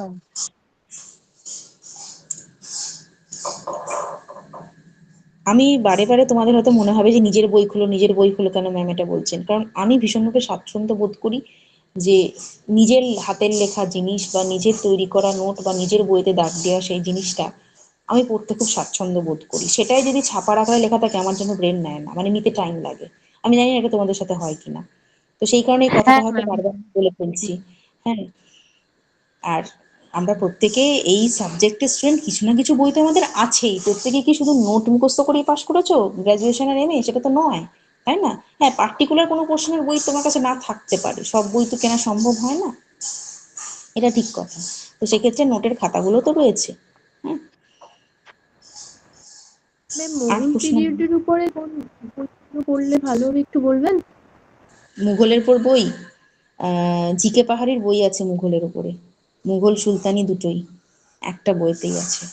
মধ্যকালীন ভারত বোধ হয় বইটার নাম, জিকে পাহাড়ি, যে গ্রাজুয়েশনের জন্য পড়া হতো। তুমি কিরকম চাইছো? তুমি একটু ডেপথে গিয়ে পড়তে চাইছো নাকি একটু ওপর ওপর চাইছো, বলো? ম্যাম আমার কাছে জিকে পাহাড়ি, প্রভাতাংশু মাইতি ও অসিত কুমার মন্ডল, তো আছে, এই, হ্যাঁ তেসলিম চৌধুরী এই বই আছে, কিন্তু তসলিম ম্যাম ওই চৌধুরী ভালো। হুম। জিকে পাহাড়ির বইটা ম্যাম একটু ভালো লাগে না আর কি, অড লাগে। তো তাই? প্রভাতাংশু মাইতি ও অসিত কুমার মন্ডলের বইটা ম্যাম কেমন? হ্যাঁ, প্রভাতাংশু বই নো ডাউট ভালো, ভীষণ ভালো। এবার তুমি যদি বলো যে এই পরীক্ষার মতো করে আমি আরো কম্প্যাক্ট করতে চাইছি, তাহলে আমি তোমাকে বলবো সৌরভ চৌবের মধ্যকালীন ভারত পড়ো, ভীষণ ভালো বই, খুব ওই কম্প্যাক্ট বইটাতে লেখা, তুমি ডেটাবেস লেখা আছে। ডেটাবেস লেখা একদম। আচ্ছা এবং database। অনেক প্রশ্ন দেওয়া আছে, প্রচুর প্রশ্ন দেওয়া আছে তার সাথে। ম্যাম মুঘল পিরিয়ডের জন্য কি পি মাইতি আর অসিত মন্ডল এই বইটা কি একটাই পড়লে হবে? হ্যাঁ হ্যাঁ, নিশ্চয়ই, তুমি ভালো করে পড়ো না। আর ম্যাম ম্যাম বলছিলাম আরেকটা অ্যাপের কথা, অ্যাক্সেস কতদিন থাকবে? সেটা তো আমি বলতে পারবো না বাবা, তোমাদের কিভাবে ভর্তির সময় কি বলা হয়েছিল, তোমরা একটু অফিসে একটু জিজ্ঞেস করে নিও। ম্যাম বলছিলাম কোশ্চেন ব্যাংক থেকে যে কোশ্চেন গুলো আছে ওগুলো সলভ করার পর ওগুলো কি খাতায় লিখে রাখবো? সময় দিতে পারলে তো ভালো। এবার অতটা কি সময় দিতে পারবে? প্রচুর প্রচুর প্রশ্ন আছে, অন্য একটা ফোনে ছবি তুলে নিও, বা ধরো তুমি শুধু উত্তরটাই লিখে নিলে, পুরো কোশ্চেন ফর্মে লিখলে না। হ্যাঁ, যেটা উত্তর দাঁড়ালো আচ্ছা, সেই সেই পার্টিকুলার সেন্টেন্সটা লিখে নাও, এটাও করতে পারো।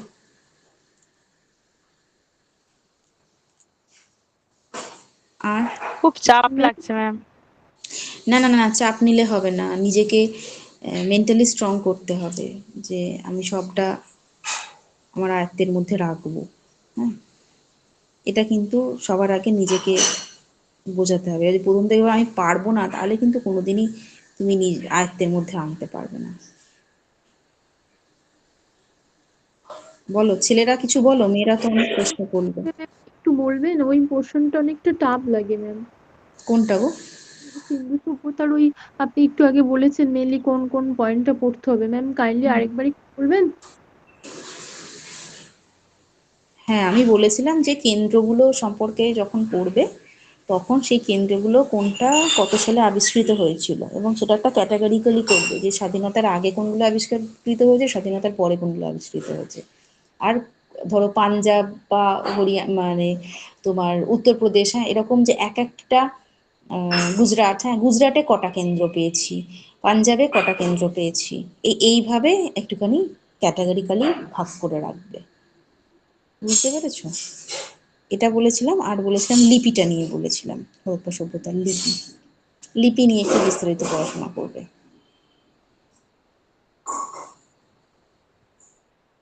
ম্যাম ইন্ডিয়ান হিস্ট্রির ওপর কি আপনিই পড়াবেন? দেখো এইগুলো না আমাদের ঠিক থাকে না। যেরকম অনেস্টলি স্পিকিং আজকেই আমার বলার কথা ছিল না। হ্যাঁ, যিনি কথা নেবে মানে ক্লাস নেবেন বলে ঠিক ছিল, হঠাৎ করেই তার এমার্জেন্সি পড়ে গেছে, আমাকে নিতে হলো। হ্যাঁ, তো এইরকম ভাবে আমাদের যে টিম রয়েছে প্রত্যেকেই ভীষণভাবে রেডি থাকে সবকিছুর জন্য, আমাদের টিম ওয়ার্ক চলে। এবার মডার্নের জন্য যেরকম আহ, আমরা ভেবে রেখেছি মোহন স্যার বা অলোক স্যার তোমাদেরকে পড়াবেন, ঠিক আছে? তো যে অবশ্যই যেটা যে যে একটা স্ট্রং সেভাবেই আমরা ডিজাইনটা করে থাকি। এবার বাদ বাকি অনেকটাই নির্ভর করে কখন কে অ্যাভেলেবেল আছে, কোন স্যার ম্যাডাম, এটার উপরও ডিপেন্ড করে। ভয় পাওয়ার কিছু নেই, চিন্তা করার কিছু নেই, তোমরা খুব ভালো ক্লাস পাবে, এটুকু তোমাদের আমি অ্যাসিওর করতে পারি। ক্লাসটার উপর জোর দাও, ক্লাস, লাইভ ক্লাস। এই কটা মাসে যদি পুরো সিলেবাসটাকে আয়ত্তে আনতে হয়, তোমাকে ক্লাসের উপর ডিপেন্ড করতে হবে। কারণ ধরো আজকে আমি কথার কথা বলছি, আজকে আমি শুরু করলাম সিন্ধু সভ্যতা।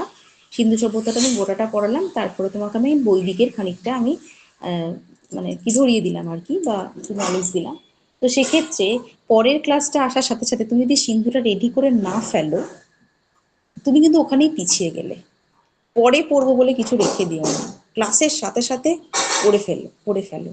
এবার তুমি যদি না লাইভ ক্লাস করো, তাহলে কিন্তু এই মানে নিজের জায়গা থেকে এই ধরো তাড়াহুড়ো করে শেষ করা এই ব্যাপারটা তোমার আসবে না। ও ঠিক আছে, রেকর্ড আছে তো আমি শুনে নেবো, যেদিন আমার ছুটি থাকবে সেদিন শুনে, এই করতে করতে সব সময় শেষ। ঠিক আছে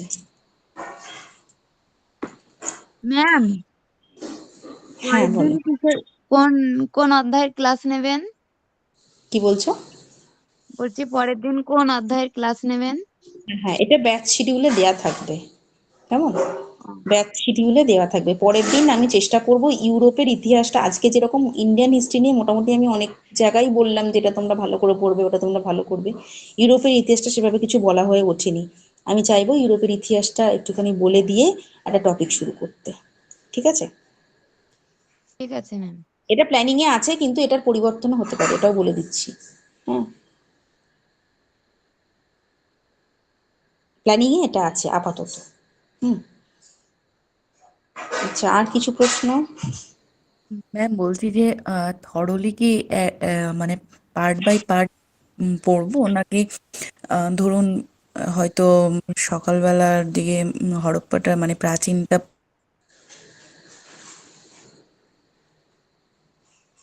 শোনা যাচ্ছে না, কিন্তু আমি তোমার প্রশ্নটা গেস করতে পেরেছি। তুমি বলতে চাইছো পার্ট বাই পার্ট পড়বো, নাকি এবেলা প্রাচীন পড়ছি তো ওবেলা আধুনিক পড়বো, এটা তুমি হয়তো হ্যাঁ বলতে চাইছো। মানে হ্যাঁ, থরলি ভাবে কি একটাই পড়বো, নাকি না মানে না পার্টে পার্টে? একটা, না না একটা থরলি পড়বে না, আহ, দুটো অ্যাট এ টাইম পড়ো, নাহলে শেষ হবে না। ঠিক আছে? যেরকম ধরো ক্লাসেই যাবে, ক্লাসেই তোমাদের যাবে, দুটো অংশ যাবে।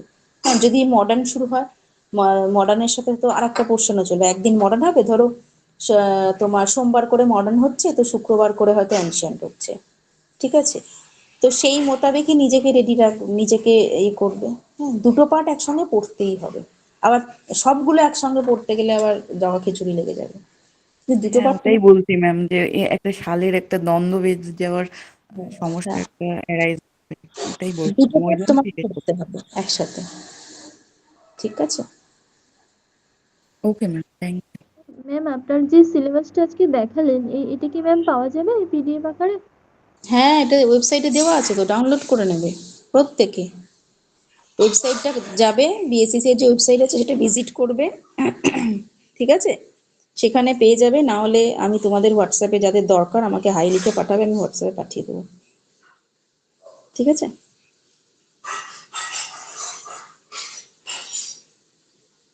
তাহলে মোটামুটি প্রথম দিনের যেটা আর কি, মানে এসএলএসটির যেটা সূত্রপাত, হ্যাঁ, আজকে থেকে হলো। আশা করি তোমাদের যত রকমের প্রশ্ন ছিল বা কনফিউশন ছিল সেগুলোর আমি আহ, কিছুটা হলেও উত্তর দিতে পেরেছি। তো আজকে মোটামুটি এই পর্যন্তই থাকছে। আর কারো কিছু প্রশ্ন নেই তো?